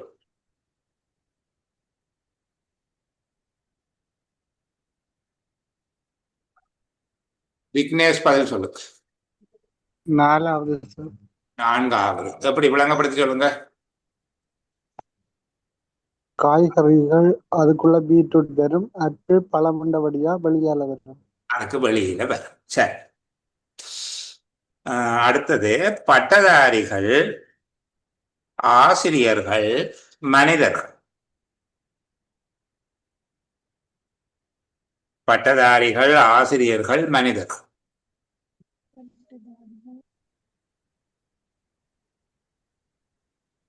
இதுக்கு விடை சொல்ல போகிறது நவா. அஞ்சாவது சார். ஐந்தாவது எது இந்த வட்டம் என்று சொல்லுங்களேன். பெரிய வட்டத்துக்கு மனிதர்கள் எடுத்த மாட்டோம். மனிதர்களுக்குள்ள பட்டதாரிகள், பட்டதாரியை இடைபெற்றது ஆசிரியர்கள், நடுவுல வாரது ஆசிரியர் அறிக்கிற பட்டதாரிகள். பட்டதாரிகளும் ஆசிரியர்களுமாக இருக்கிறவர்கள் ஐந்தாவது. சரி. வீட்டு விலங்குகள் நாய்கள் பூனைகள். வீட்டு விலங்குகள் நாய்கள் பூனைகள்.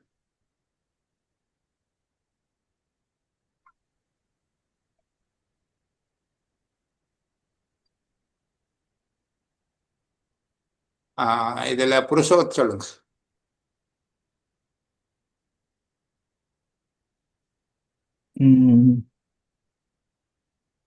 விலங்கு இல்லை, எனக்கு திருப்பி சொல்ல சத்தம் வரையில. புருஷோத் பேசுற சத்தம் வராதபடியால நாங்கள் பிரித்திகாவுக்கு கொடுப்போம். பிரித்திகா கதை. ரெண்டாவது சார். இரண்டாவது வீட்டு விலங்குகள் நாய்கள் பூனைகள். வேற விடைகள் யாராவது? தீசன் ரெண்டாவது ஆன்சர். ரெண்டாவது. சிவா? ஓம் சார். ரெண்டாவது வீட்டு விலங்குகள் நாய் ஒரு வகையில வரும், பூனை ஒரு வகை. ஏழாவது சார். எத்தனையாவது? ஆறாவது. ஆறாவது விளக்கம் சொல்லுவீங்களா எனக்கு? ஆறாவது இப்ப என்னன்னு சொன்னா சார், நடுவுல வாரிக்கிற வட்டம் வீட்டு விலங்குகள், ரெண்டும் பூனைகள் நாய்கள் என்று எடுக்கலாம். இப்ப வீட்டுல வளர்க்காம காட்டுல இருக்கிற பூனையும் இருக்குது. இந்த பகுதியை வீட்டு விலங்குகள் என்று எடுத்தால் ஒரு பகுதியை நாய் என்று எடுக்கலாம், ஒரு பகுதியை பூனை என்று எடுக்கலாம். அதாவது தெரு நாய்கள், அதாவது உரிமை கோரப்படாத நாய்களும் இருக்குது தானே. இப்ப விலங்குகள் நாய்கள் பூனைகள் என்று சொல்லுகிற போது இரண்டாவது வட்டம் சரியாக இருக்கும். ஆனால் வீட்டு விலங்குகள் என்ற ஒரு வரையறை வருகிற நேரத்துல ஆறாவது தான் பொருத்தமானதாக இருக்கு. நடுவில் இருக்கிறத வீட்டு விலங்குகள் என்று எடுக்கிறோம். முன்னுக்கு இருக்கிற வட்டத்தை நாய்கள் அல்லது பூனைகள் என்றும், பின்னுக்கு இருக்கிறதையும் அதே போல நாய்கள் பூனைகள் ஏதாவது ரெண்டில் ஒன்றாக எடுத்துக்கொண்டால், இதுல காட்டப்படுகிற இந்த பகுதி, நாங்கள் இப்ப கோடு போடுகிற இந்த பகுதி வீட்டு விலங்குகள் அல்லாத நாய்கள் பூனைகளை குறிப்பதாக இருக்கும். நாய்கள் பூனைகள் வீட்டு விலங்குகள் அல்லாமலும் இருக்கலாம். சரிதானே? ஆகவே ஆறாவது தான் சரியானது. அடுத்தது ஏழாவது கேள்வி. கால்பந்து வீரர்கள், கிரிக்கெட் ரசிகர்கள், மாணவர்கள். கால்பந்து வீரர்கள், கிரிக்கெட் ரசிகர்கள், மாணவர்கள்.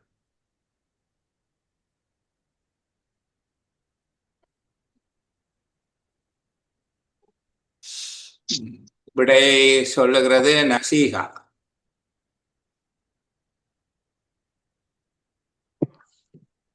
அவங்களோட சத்தம் வராதபடியால தீசனுக்கு ஒரு வாய்ப்பை கொடுப்போம். எட்டாவது சார். எட்டாவதா?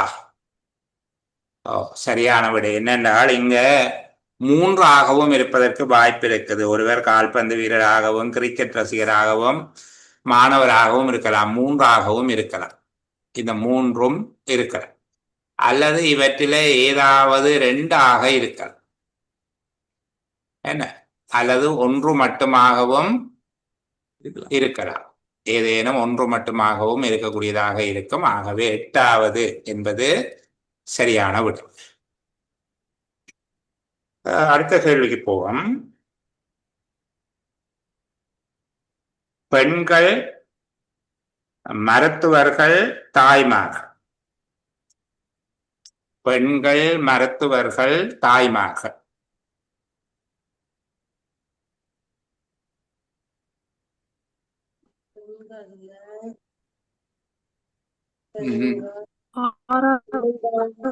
சோபிதா கதைங்க. 7வது. சோபிதா மேல் வயசுல கதைங்க. 3வது. சாரி, 3வது. 3வதாக வருமா? எப்படின்னு சொல்லுங்க.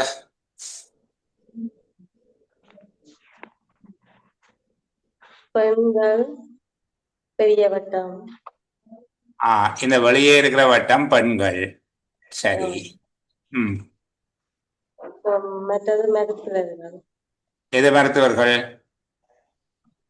இந்த நடுவில் இருக்கிறது. இது மருத்துவர்களா? வட்டமோ? அப்படின்னா மருத்துவர்கள் எல்லோரும் பெண்கள் அப்படியா? தாய்மார்கள். அது தாய்மார். வெளியில இருக்கிற தாய்மார். வெளியில இருக்கிறது மருத்துவர். வெளியில இருக்கிறது நிறைய சோபிதா இருக்கிறீங்க. 4-5 சோபிதா இருக்குது. எப்படி?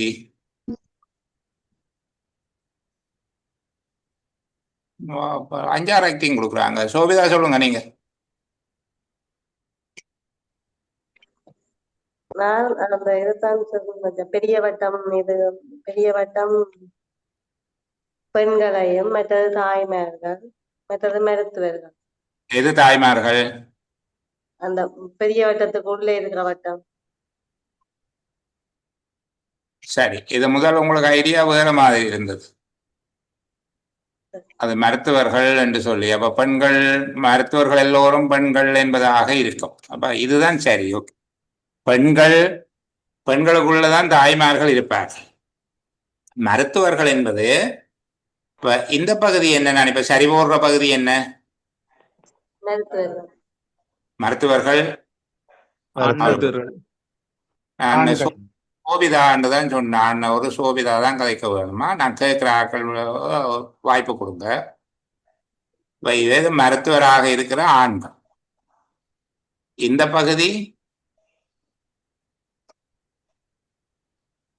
தாய்மாராயும் மருத்துவராயும். தாய்மாராகவும் மருத்துவராகவும் இருக்கணுமா?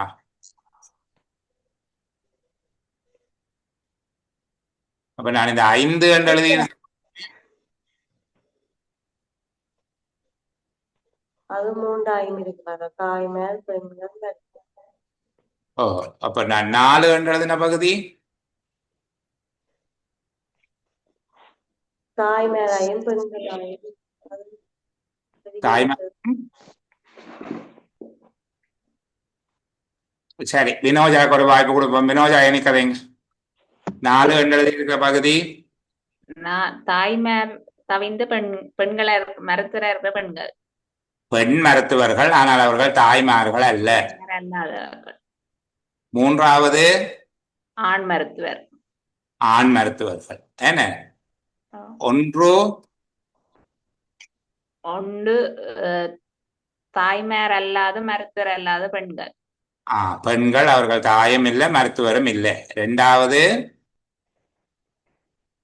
தாய்மார் மட்டும், மருத்துவர் இல்லாத தாய்மார் மட்டும். அதாவது பெண்களாக, பெண்கள் தான் தாய்மாராக இருப்பினும் மருத்துவர் அல்லாத தாய்மார்கள். சரிதானே?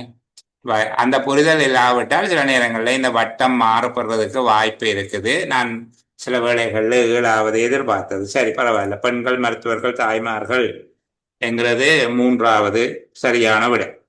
சரிதானே? அடுத்தது ஆசிரியர், நூலாசிரியர், விலங்குகள். ஆசிரியர், நூலாசிரியர், விலங்குகள்.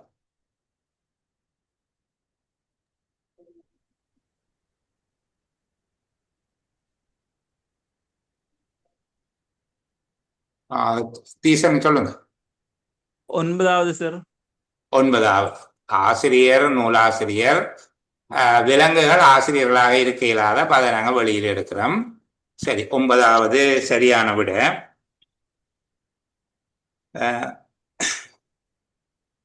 அடுத்தது பெண்கள், தாய்மார், குழந்தைகள். பெண்கள், தாய்மார், குழந்தைகள்.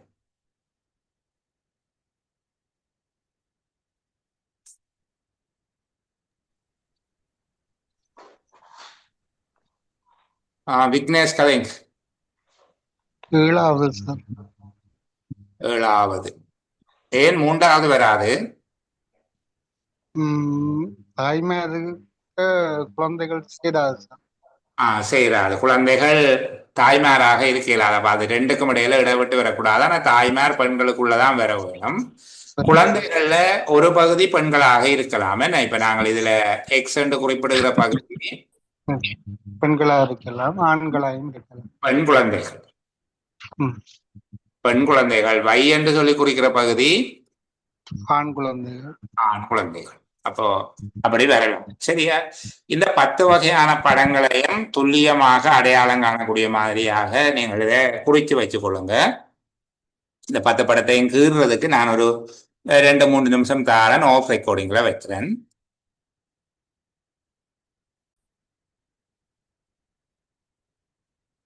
சரி பிள்ளைகள், இந்த செயலமர்வில் கலந்து கொள்ளாம வீடியோ பார்க்குற பிள்ளைகள் இந்த இடத்துல காணொலியை நிறுத்தி வச்சுக்கொண்டு அதை பார்த்து கீறிக்கொள்ளக்கூடியதாக இருக்கும்.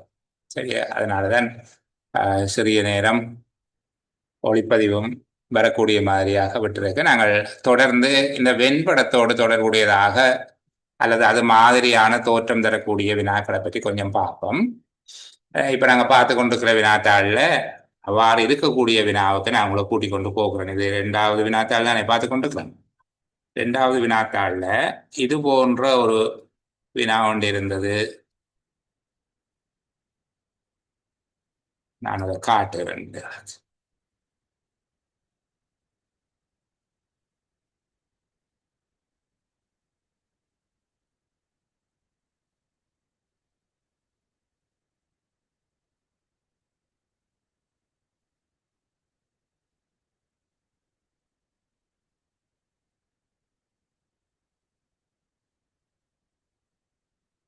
இப்படி ஒரு கேள்வி இருந்தது. இதுக்கு முன்னுக்கு ஒரு பால கணக்கு இருக்குது. நான் அதை கொண்டு போக இல்லை. சரி, அந்த எண்தொடர்கள் இருக்குது, அதை பார்த்துட்டு வருவோம்.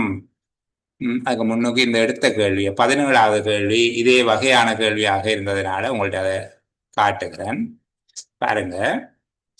ABC என்போர் செல்வம் உள்ளோரும் கற்றோரும் ஆவர்.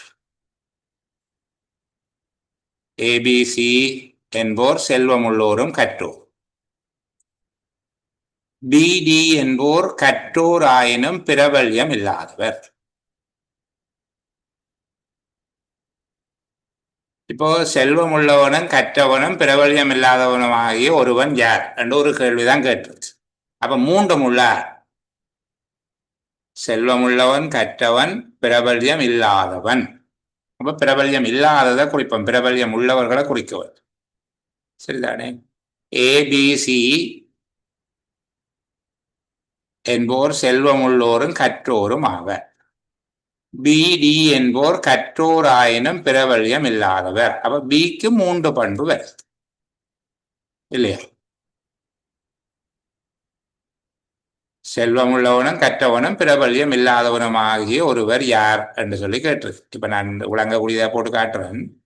ABCD என்று சொல்லி இருக்கு. அப்ப ABC 3 பேரும் என்னவாம்? செல்வம் உள்ளோர். செல்வம் உள்ளோரை 1 குறிப்போம். என்ன? ABC Dக்கு வராது. ABC செல்வம் உள்ளோர், கற்றோரும் ஆவார். கற்றோர் என்றால் 2. அடுத்த சொல்லி இருக்கு BD என்போர் கற்றோர் ஆயினும். அப்ப டியும் கற்றோர். BD என்போர் கற்றோர் ஆயினும். அப்ப டிக்கும் 2வது இருக்கு, அவர் கற்றோர். பிடி என்போர் கற்றோர் ஆயினும்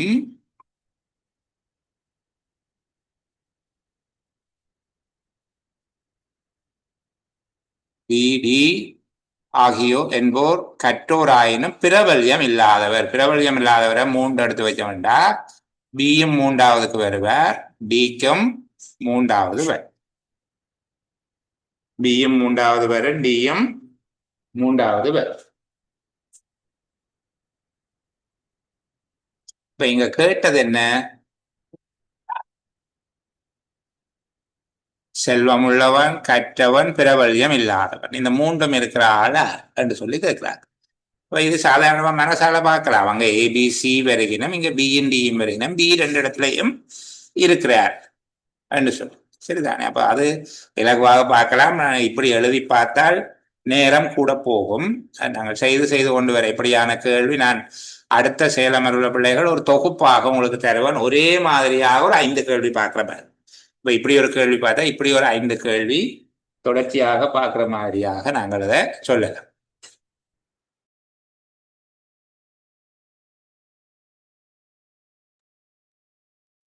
சரி, அடுத்த கேள்வியையும் பார்த்துட்டு நான் உங்களை முன்னுக்கு இருக்கிறது கூட்டிக் கொண்டு போகிறேன். ஏயும் பியும் ஒரே அளவு தொகையை வருமான வரியாக செலுத்துகின்றன. ஏயும் பியும் ஒரே அளவு தொகையை வருமான வரியாக செலுத்துகின்றனர். அப்ப நாங்கள் இதுல ஏதோ கேட்கிறார், பார்ப்போம் என்னென்று பார்த்துட்டு. இ என்பவன் பியிலும் கூடுதலாகவும் சியிலும் குறைவாகவும் வரி செலுத்துகிறான். எஃப் என்பவன் ஏயிலும் குறைவான வரி செலுத்துகிறான். அப்போ இது நாங்கள் ஒழுங்குபடுத்த எங்களுக்கு ஏலும். ஏயும் பியும் ஒரே அளவான வருமான வரியை செலுத்துகிறார்கள். அப்போ இதுல ஏ அதே நேருக்கு நாங்கள் பியை போடுவோம். ஏயும் பியும் சமமான நேருக்கு இருப்பிடும். ஏயும் பியும் ஒரே அளவு வருமான தொகையை வருமான வரியாக செலுத்துகின்றனர். இ என்பவன் பியிலும் கூடுதலாக, இ என்பவன் பியிலும் கூடுதலாக என்றால் அவர் அப்ப ஏயிலும் கூடுதலாகத்தான். இ என்பவன் பியிலும் கூடுதலாகவும் சியிலும் குறைவாகவும், இப்ப சி தான் ஆகக்கூடும், சியிலும் குறைவாகவும் வரி செலுத்துகிறான். ஏ எஃப் என்பவன் ஏயிலும் குறைவான வரி செலுத்துகிறான். அப்ப எஃப் கீழே நான் திரும்ப ஒரு வசதிக்காக திருப்பி எழுதி காட்டுகிறேன் பிள்ளைகள். ஏயும் பியும் ஒரே அளவு தொகையை வருமான வரியாக செலுத்துகிறார்கள். எங்க வரப்போகிறோம்னு எங்களுக்கு தெரியாது. நாங்கள் அதனால ஒரு இடத்துல எழுதுவோம். ஏயும் பியும் ஒரே நேருக்கு இருப்பின். ஏயும் பியும் ஒரே அளவான தொகையை வருமான வரியாக செலுத்துகிறார்கள்.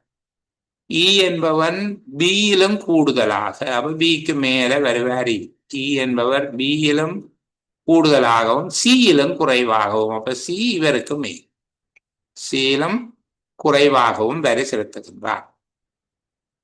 எஃப் என்பவன் ஏயிலும் குறைவான வரி செலுத்துகிறான். அப்ப ஏக்கு கீழே தான் எஃப். இப்ப இனி கேள்வி கேட்டால் உங்களுக்கு மிக கூடிய தொகையை வருமான வரியாக செலுத்துபவர் யார், மிக குறைந்த தொகையை வருமான வரியாக செலுத்துபவர் யார் என்று சொல்லி கேட்டுக்காங்க. மிக கூடிய தொகை, குறைந்த தொகை.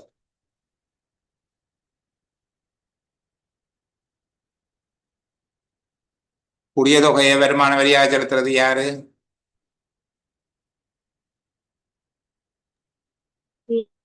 மைக் தந்திருக்கிறேன்.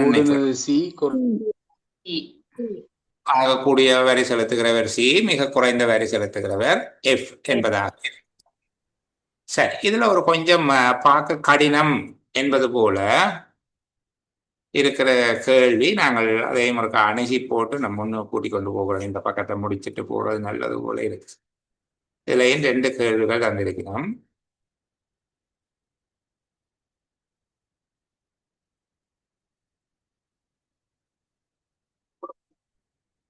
பக்கம் ஒன்றுக்கு 28 வரிகள் வீதம் ஒரு தட்டச்சாளர் நீண்ட கட்டுரையை தட்டச்சில் பொறித்தேன். கட்டுரை ஆசிரியரின் வேண்டுகோளுக்கு அமைய பக்கம் ஒன்றுக்கு 25 வரிகள் மட்டுமே இருக்கத்தக்கதாக பின்னர் இது தட்டச்சிடப்பட்டது. 2 தடவையிலும் ஒவ்வொரு வரியிலும் உள்ள சொற்களின் எண்ணிக்கையில் மாற்றம் ஏதும் செய்யப்படவில்லை. அப்படியே இருந்திருக்கு. முதல் 28 வரியாக போட்டதை பிறகு என்ன செய்திருக்கணும், 26 5 வரியாக மாற்றி இருக்கிறார். முதலில் தட்டச்சிடப்பட்ட 4ஆம் பக்கத்தில் எத்தனை வரிகள் புதிதாக தட்டச்சிடப்பட்ட 5ஆம் பக்கத்தில் இடம்பெற்றன என்று கேட்கிறாங்க. முதலில் தட்டச்சிடப்பட்ட 4ஆம் பக்கத்தில் எத்தனை வரிகள் புதிதாக 5ஆம் பக்கத்தில் இருக்கும், புது 5ஆம் பக்கத்தில் இருக்கு. முதலில் தட்டச்சிடப்பட்ட 6ஆம் பக்கத்தின் எத்தனை வரிகள் புதிதாக தட்டச்சிடப்பட்ட 6ஆம் பக்கத்தில் இடம்பெற்றன என்று கேட்டிருக்காங்க. இப்போ இது எப்படி செய்யலாம்? யார் செய்த ஆக்கள்? சியாவுல் கதைங்க, எப்படி செய்தீங்க? ஈசன் எப்படி செய்தீங்க? ஆம் சார், அதுல முதல் 28 வரி இருந்தது. அப்ப 25 வரியா மாத்தக்குள்ள 3 வரி அடுத்த பேஜுக்கு போகுது சார். அடுத்த 2வது வரியில 3 வரி போகுது. அப்ப மூன்றாவது பக்கத்துல 6 வரி போகும் சார். அடுத்த 4வது வரியில இன்னொரு 3 கூடும். அப்ப கேள்வி 4ஆம் பக்கத்தில் எத்தனை பேர் புதிதாக வந்திருக்கோம்னு சொன்னா சார். ஒவ்வொரு பக்கத்துலயும் 3 படி 4வது வரியில 12 பக்கம் 9 பக்கம் கூட வந்திருக்கு. சரி, நாங்கள் இதை அவர் சொல்லுகிற விடயத்தை சரி பார்க்கறதுக்காக விளங்கப்படுத்துகிறேன். உண்மையில அப்படி பார்க்கறது வசதி, ஆனால் எங்களுக்கு விளங்குறதுக்காக இப்ப முதல் தரம் நாங்கள் எழுதிக்குள்ள முதல் தரம் டைப் பண்ணிக்க 1ல இருந்து 28 வரைக்கும் இருந்திருக்கும் முதலாம் பக்கம். 2ஆம் பக்கத்துல 29ல இருந்து 56 வரைக்கும் இருந்திருக்கும். என்ன 3வது பக்கத்துல 57ல இருந்து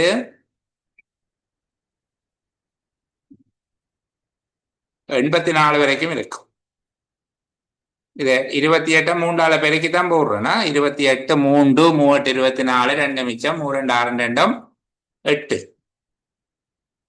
அடுத்தது 4 85ல இருந்து 85வது வரியில இருந்து எத்தனையாம் வரி வரைக்கும் இருக்கும்?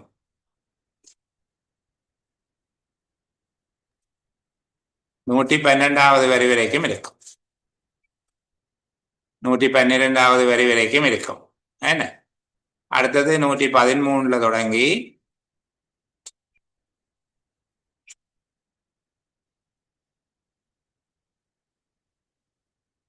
140 வரைக்கும் இருக்கும்.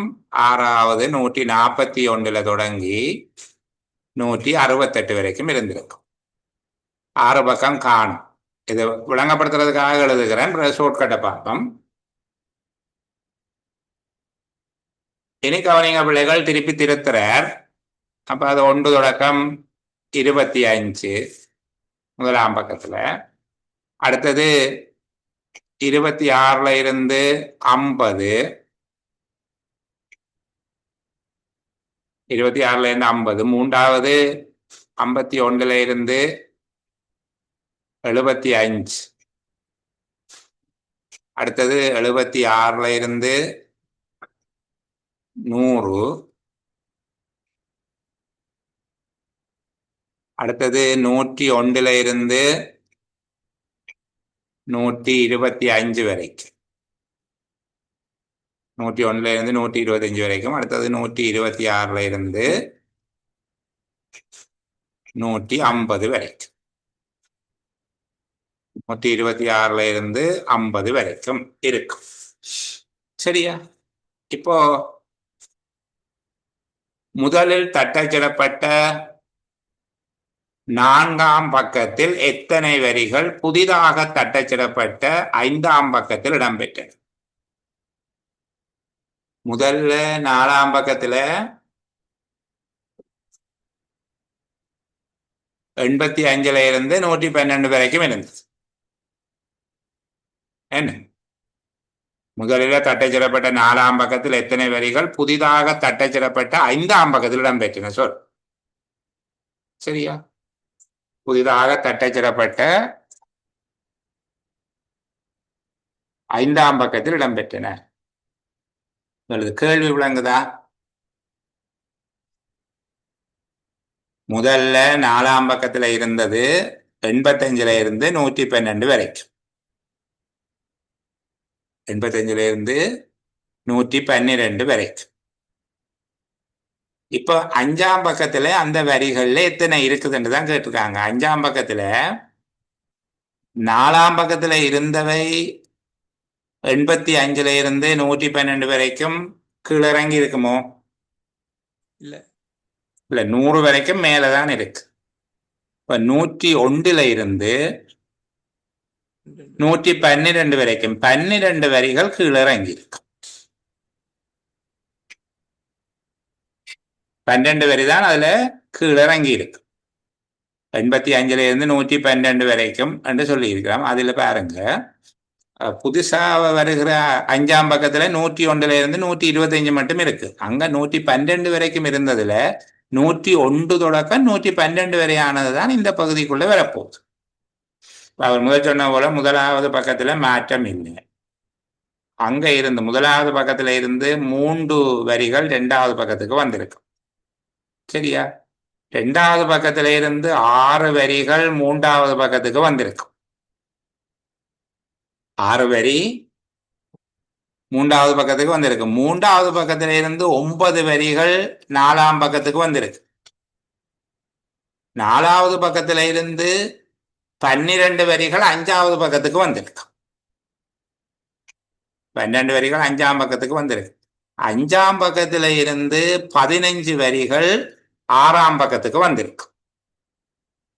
6ஆம் பக்கத்துக்கு 15 வரிகள் வந்திருக்கு. சரியா? அப்ப முதல் 6ஆம் பக்கத்துல இருந்த 28 வரிகள்ல இப்ப எத்தனை வரி மிச்சம் இருக்கும்?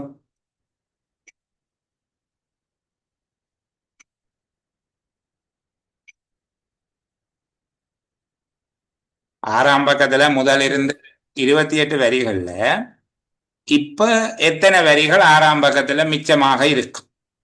13. சாரி, எனக்கு தெரியும் விளங்கையிலேண்டு.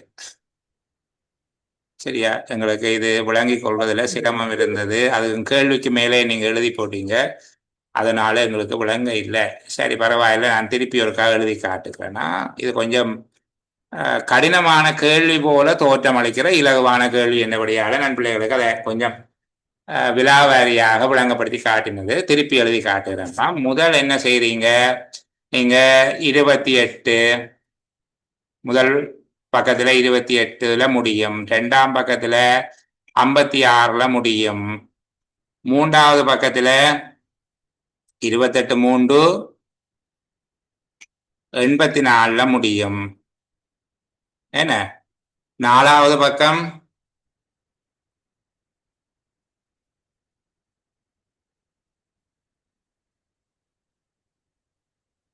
3 24 84 4 32 3 மிச்சம் 4 2 3 11 112ல முடியும். 5வது பக்கம் இன்னும் ஒரு 28 கூட்டுங்க, 140ல முடியும். அடுத்தது 168ல முடியும். இது விளங்குது தானே? அது 1 தொடக்கம் 28 அதெல்லாம் வேண்டாம். முதலாம் பக்கம் 28 வரியில முடியும். அடுத்து 56வது வரியில முடியும். 84வது வரி, 112வது வரி, 140வது, 168வது வரி. இப்ப என்ன நடக்க போகுது? முதலாவது பக்கம் 25வது வரியோட முடியும். 2வது 50வது வரியோட முடியும். 3வது 75ஓட முடியும். 4வது 100ஓட முடியும். 5வது 125ஓட முடியும். 6வது 150ஓட முடியும். இதோட முழங்கிட்டு தானே? அப்ப பாருங்க, முதல் என்ன நடந்திருக்க வேண்டாம்? முதல் இருந்ததுல முதலாம் பக்கத்துல இருந்து 2ஆம் பக்கத்துக்கு 3 வரி போயிருக்கு. 28 வரியில அங்க 25 இருக்கும், 3 வரி போயிருக்கும். அதுக்கு பிறகு 2ஆம் பக்கத்துல 50ஓட முடிகிறபடியே 2ஆம் பக்கத்துல முதல் இருந்ததுல 6 வரி போயிருக்கு. கீழே தானே போகும். 6 வரி 3ஆம் பக்கத்துக்கு போய் மூன்றாம் பக்கத்துல இருந்து 9 வரி 84ல முடிஞ்சது, இப்ப 75ல முடிகிற வழியா 9 வரி 4ஆம் பக்கத்துக்கு போகுது. 4ஆம் பக்கத்துல இருந்து 15 வரி 5ஆம் பக்கத்துக்கு போகுது. 15 வரி 5ஆம் பக்கத்துக்கு போகுது. 6ஆம் பக்கத்துல இருந்து 18 வரி போய்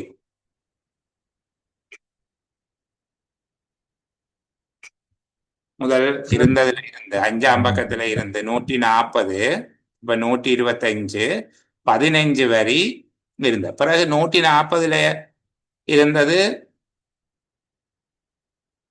இப்ப எத்தனையா மாறி இருக்குது? 125. என்ன 140ல இருந்தது சரிதானே? 3, 6, 9, 12, 15, 12 வரி, அடுத்தது 15 வரி போயிருக்கு. அங்க இருந்து எழுதி கொண்டு வருகிறேன். 6 வரி, இதுல 9 வரி, இதுல இருந்து 12 வரி, இதுல இருந்து 15 வரி போயிருக்கு. 5ஆம் பக்கத்துல இருந்து 6ஆம் பக்கத்துக்கு 15 வரி புதுசா போயிருக்கு. இனி 6ஆம் பக்கத்துல இருந்து 7ஆம் பக்கத்துக்கு போறது எங்கள்கிட்ட கேள்வியில இல்லாதபடியால நாங்கள் அதை பற்றி பார்க்க தேவையில்லை. இப்ப இதுல இருக்கிறத பாருங்க. அவற்றை கேள்வி என்ன? முதலில் தட்டச்சிடப்பட்ட 4ஆம் பக்கத்தில் எத்தனை வரிகள் புதிதாக தட்டச்சிடப்பட்ட 5ஆம் பக்கத்தில் இடம்பெற்றது? 4ஆம் பக்கத்துல இருந்து புதுசா வந்த 5ஆம் பக்கத்துக்கு 12 வரிகள் போயிருக்கு. சரிதான்.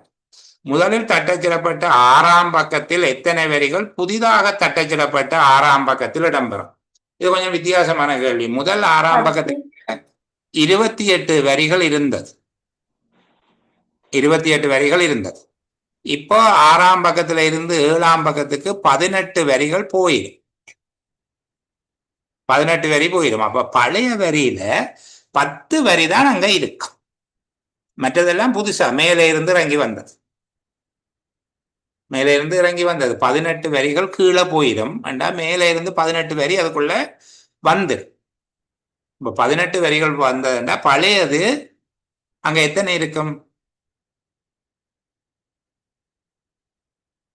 புதுசா மேலே இருந்து பாருங்க 15 வரி வந்திருக்குது. மேலே இருந்து 15 வந்திருக்குது. அப்ப பழசுல இன்னும் 10 தான் அங்க மிச்சம் இருக்கலாம்.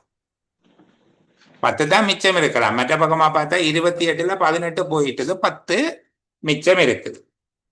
இது விலங்கையில என்றாக்கள் ஒருக்கா வீடியோ பாருங்க. நான் திருப்பி திருப்பி சொன்னா விலங்கினாக்களுக்கு குழப்பம். சரியா? ஆக இலகுவாக சொல்லுகிறதாக இருந்தால் 25க்கும் 28க்கும் உள்ள வித்தியாசம் 3. முதலாம் பக்கத்துல மாற்றம் இருக்காது. முதலாம் பக்கத்துல இருந்து 2ஆம் பக்கத்துக்கு வரைக்கும் 3 வரிகள் வந்துடும். 2ஆம் பக்கத்துல இருந்து 3ஆம் பக்கத்துக்கு வரைக்கும் 6 வரி இறங்கிடும். திரும்ப 9 வரி இறங்கும். இது முதலாம் பக்கம், அது மாறாது. 2ஆம் பக்கம், 3ஆம் பக்கம், இது 4ஆம் பக்கம். இதுக்கு பிறகு 5ஆவது பக்கம் வரைக்குள்ள 12 வரிகள் வரும். 6ஆவது பக்கத்துக்கு போகைக்குள்ள 15 வரிகள் வந்துடும். அப்ப இந்த 6ஆவது பக்கத்துல பாத்தீங்கன்னா முதல் 28 வரிகள் இருந்தது பிள்ளைகள். முதல் 28 வரிகள் இருந்தது. இப்ப 6ஆம் பக்கத்துக்கு புதுசா 15 வந்துட்டு, மேலே இருந்து இறங்கி இறங்கி 15 வந்துட்டு வந்தால் அந்த 6ஆம் பக்கத்துல இப்ப இருக்கிற வரிகளின் எண்ணிக்கையே 25 தான். அப்ப வந்தது புதுசா 15 வந்துட்டு. ஆகவே பழைய வரிகள் எத்தனை இருக்கும்? 10 தான் இருக்கும். முன்னர் இருந்த வரிகள்ல 10 தான் இருக்கும். சரியா? 3 விதமா நான் சொல்லி இருக்கிறேன். 3 தடவையும் சொன்னதை விளங்காதாக்கள் திருப்பி பாருங்க. இந்த அளவுக்கு கடினமா யோசிக்க தேவையில்லை என்று நம்புகிறேன். இது கொஞ்சம் கடினமான கேள்வி, இருந்தாலும் அதை விளங்கப்படுத்தி விடுவோம் என்கிற விருப்பத்தில சொன்னேன். இப்ப நாங்கள் எண்கோளங்கள் போன்ற வடிவத்துக்குள்ள போவோம். நான் ஏற்கனவே சொன்னது போல அடுத்த சேரமர்வில் இந்த ஒரே வகையான கேள்விகளாகவே இருக்கிற மாதிரி ஒரு வகையிலே 5 கேள்விகள் நன் பிள்ளைகளுக்கு தான். அது கொஞ்சம் திருப்பி நாங்கள் அந்த வகை வந்தா பார்க்க தேவையில்லாத மாதிரி போய் சரி, கொஞ்சம் எண்கோளத்தை பார்ப்போம். எண்கோளம் என்கிறது எண் தொடர் அல்ல, அதை தவிர வேறு வேறு வடிவங்கள் எல்லாம் வரலாம். சரி, அப்ப நாங்கள் பின்வரும் எண்தொடர்கள் ஒவ்வொன்றும் குறிப்பிட்ட ஒரு விதியை ஆதாரமாக கொண்டவை. அதே விதியை பின்பற்றி ஒவ்வொரு எண்தொடரிலும் கீறிட்ட இடத்தில் வர வேண்டிய எண்ணை எழுதுக என்று சொல்லி கேட்டிருக்காங்க.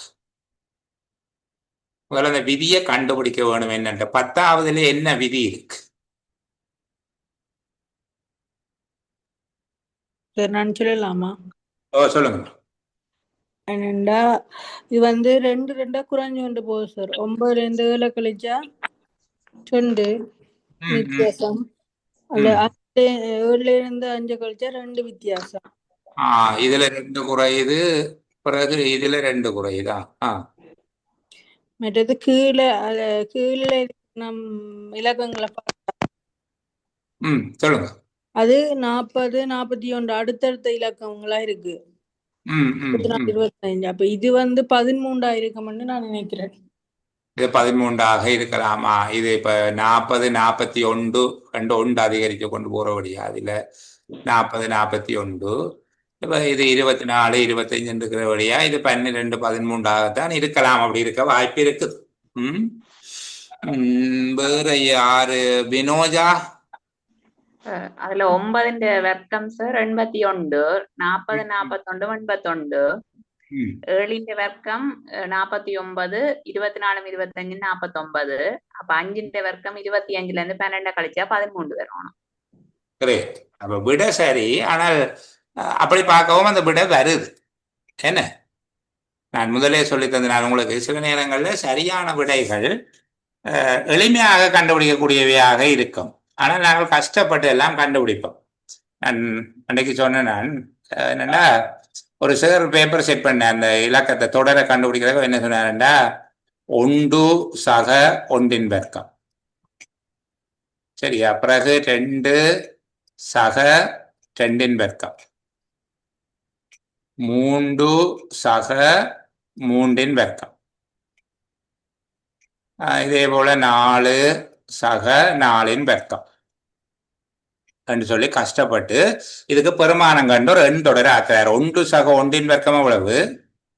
1. 1 1 வர்க்கம் 1 தானே? 2. அடுத்தது 2 சக 2 வர்க்கம் 6. 3 சக 3 வர்க்கம் 3 வர்க்கம் 9ஓட 3 12. 4 சக 4 வர்க்கம்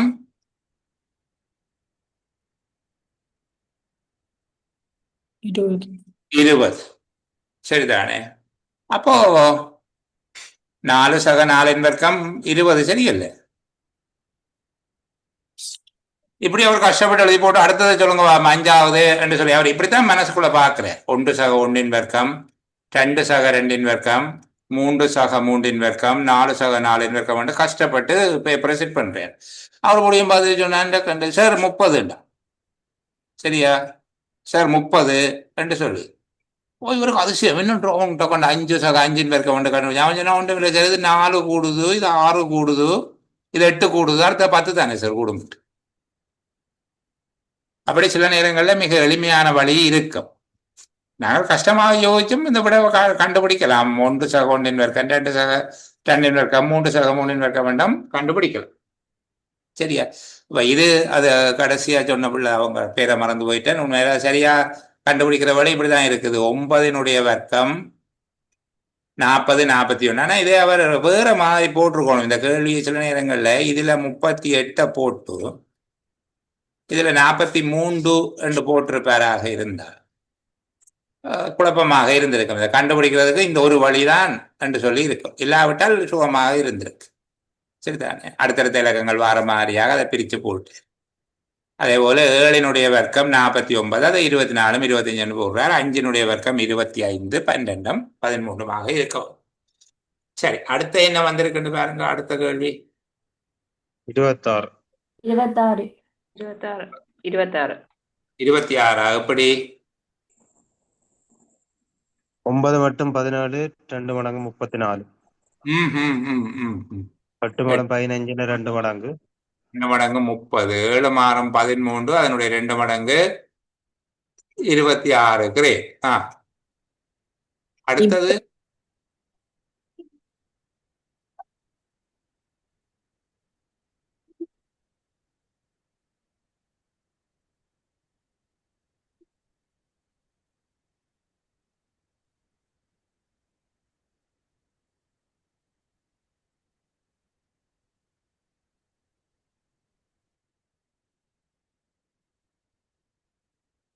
என்னப்பா ஒரு கிட்டபடியும் காணையிலடா ஜெயந்தன். 10ஆல பிரிக்கணும், இந்த 8ஆல பிரிக்க, இந்த 4ஆல பிரிக்க, 8 இந்த 6ஆல பிரிக்கு. முதல் 10ஆல பிரிச்சிருக்கிறார் அப்படியா? 1920 10ஆல பிரிச்சிருக்கிறார் 192. பேருந்து 8ஆல பிரிச்சிருக்கிறாரா?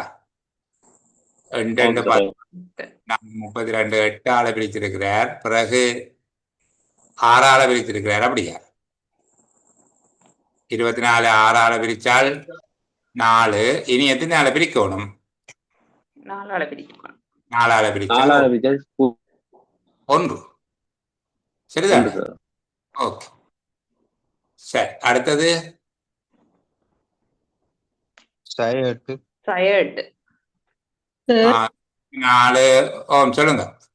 அந்த 12வது கேள்வியை எனக்கு ஒரு திருப்பி சொல்றீங்களா? 12வது அம்மா 1920 10ஆல பிரிச்சிருக்கிறார் 192.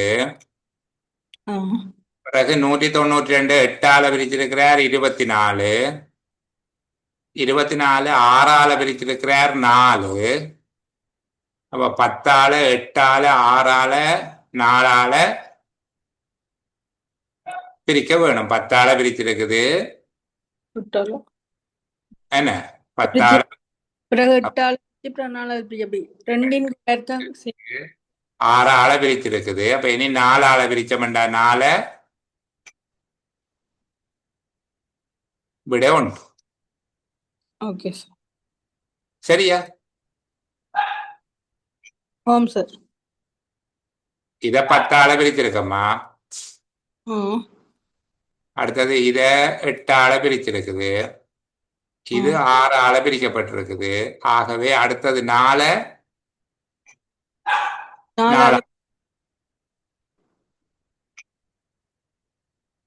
புரிஞ்சுதா? சரி. அடுத்தது இது 4 குறைஞ்சு கொண்டு போகுது. ஆகவே 8ஆக இருக்க வேணும். சரி. அடுத்தது 294 சார். என்ன நடந்த? உங்களுக்கு கூட்டி போட்டிருக்கு சார். முழுதையும் கூட்டி நடுவுல போட்டிருக்கு. அவ்வளவுதான். சரிதானே? 16 4 20, 20 25 9 34, 34 20 சேர்த்து கூட்டின வேண்டாம். நடுவில் 54. அதே போல இந்த 4ஐயும் சேர்த்து கூட்டி போட்டு நடுவில் போட்டு கொடுக்க. எவ்வளவு வந்த கூட்டுத்தொகை? 294. 294. ஓம் சார். 294. எங்க கூட்ட தெரிஞ்சா சரி உங்களுக்கு. சரி, அப்ப இந்த அளவோட நாங்கள் நிப்பாட்டிக் கொள்வோம். அடுத்த செயலமர்வுலையும் இதுல மிச்சமாக இருக்கிற கேள்விகள் சிலவற்றை பார்க்க வேணும். ஒரு நிமிஷம் பிள்ளைகள் விலக வேணாம், இப்படி இருங்க. இதுல ஒரு ரொம்ப இன்ட்ரெஸ்டிங்கான ஒரு கேள்வி இருந்தது, அதை காட்டிட்டு இந்த பேப்பரை அந்த அளவோட இல்லை கொஞ்சம் பார்க்க வேண்டி இருக்குது. சரி, அதில் தாயக்கட்டை எல்லாம் இருக்கிறபடியால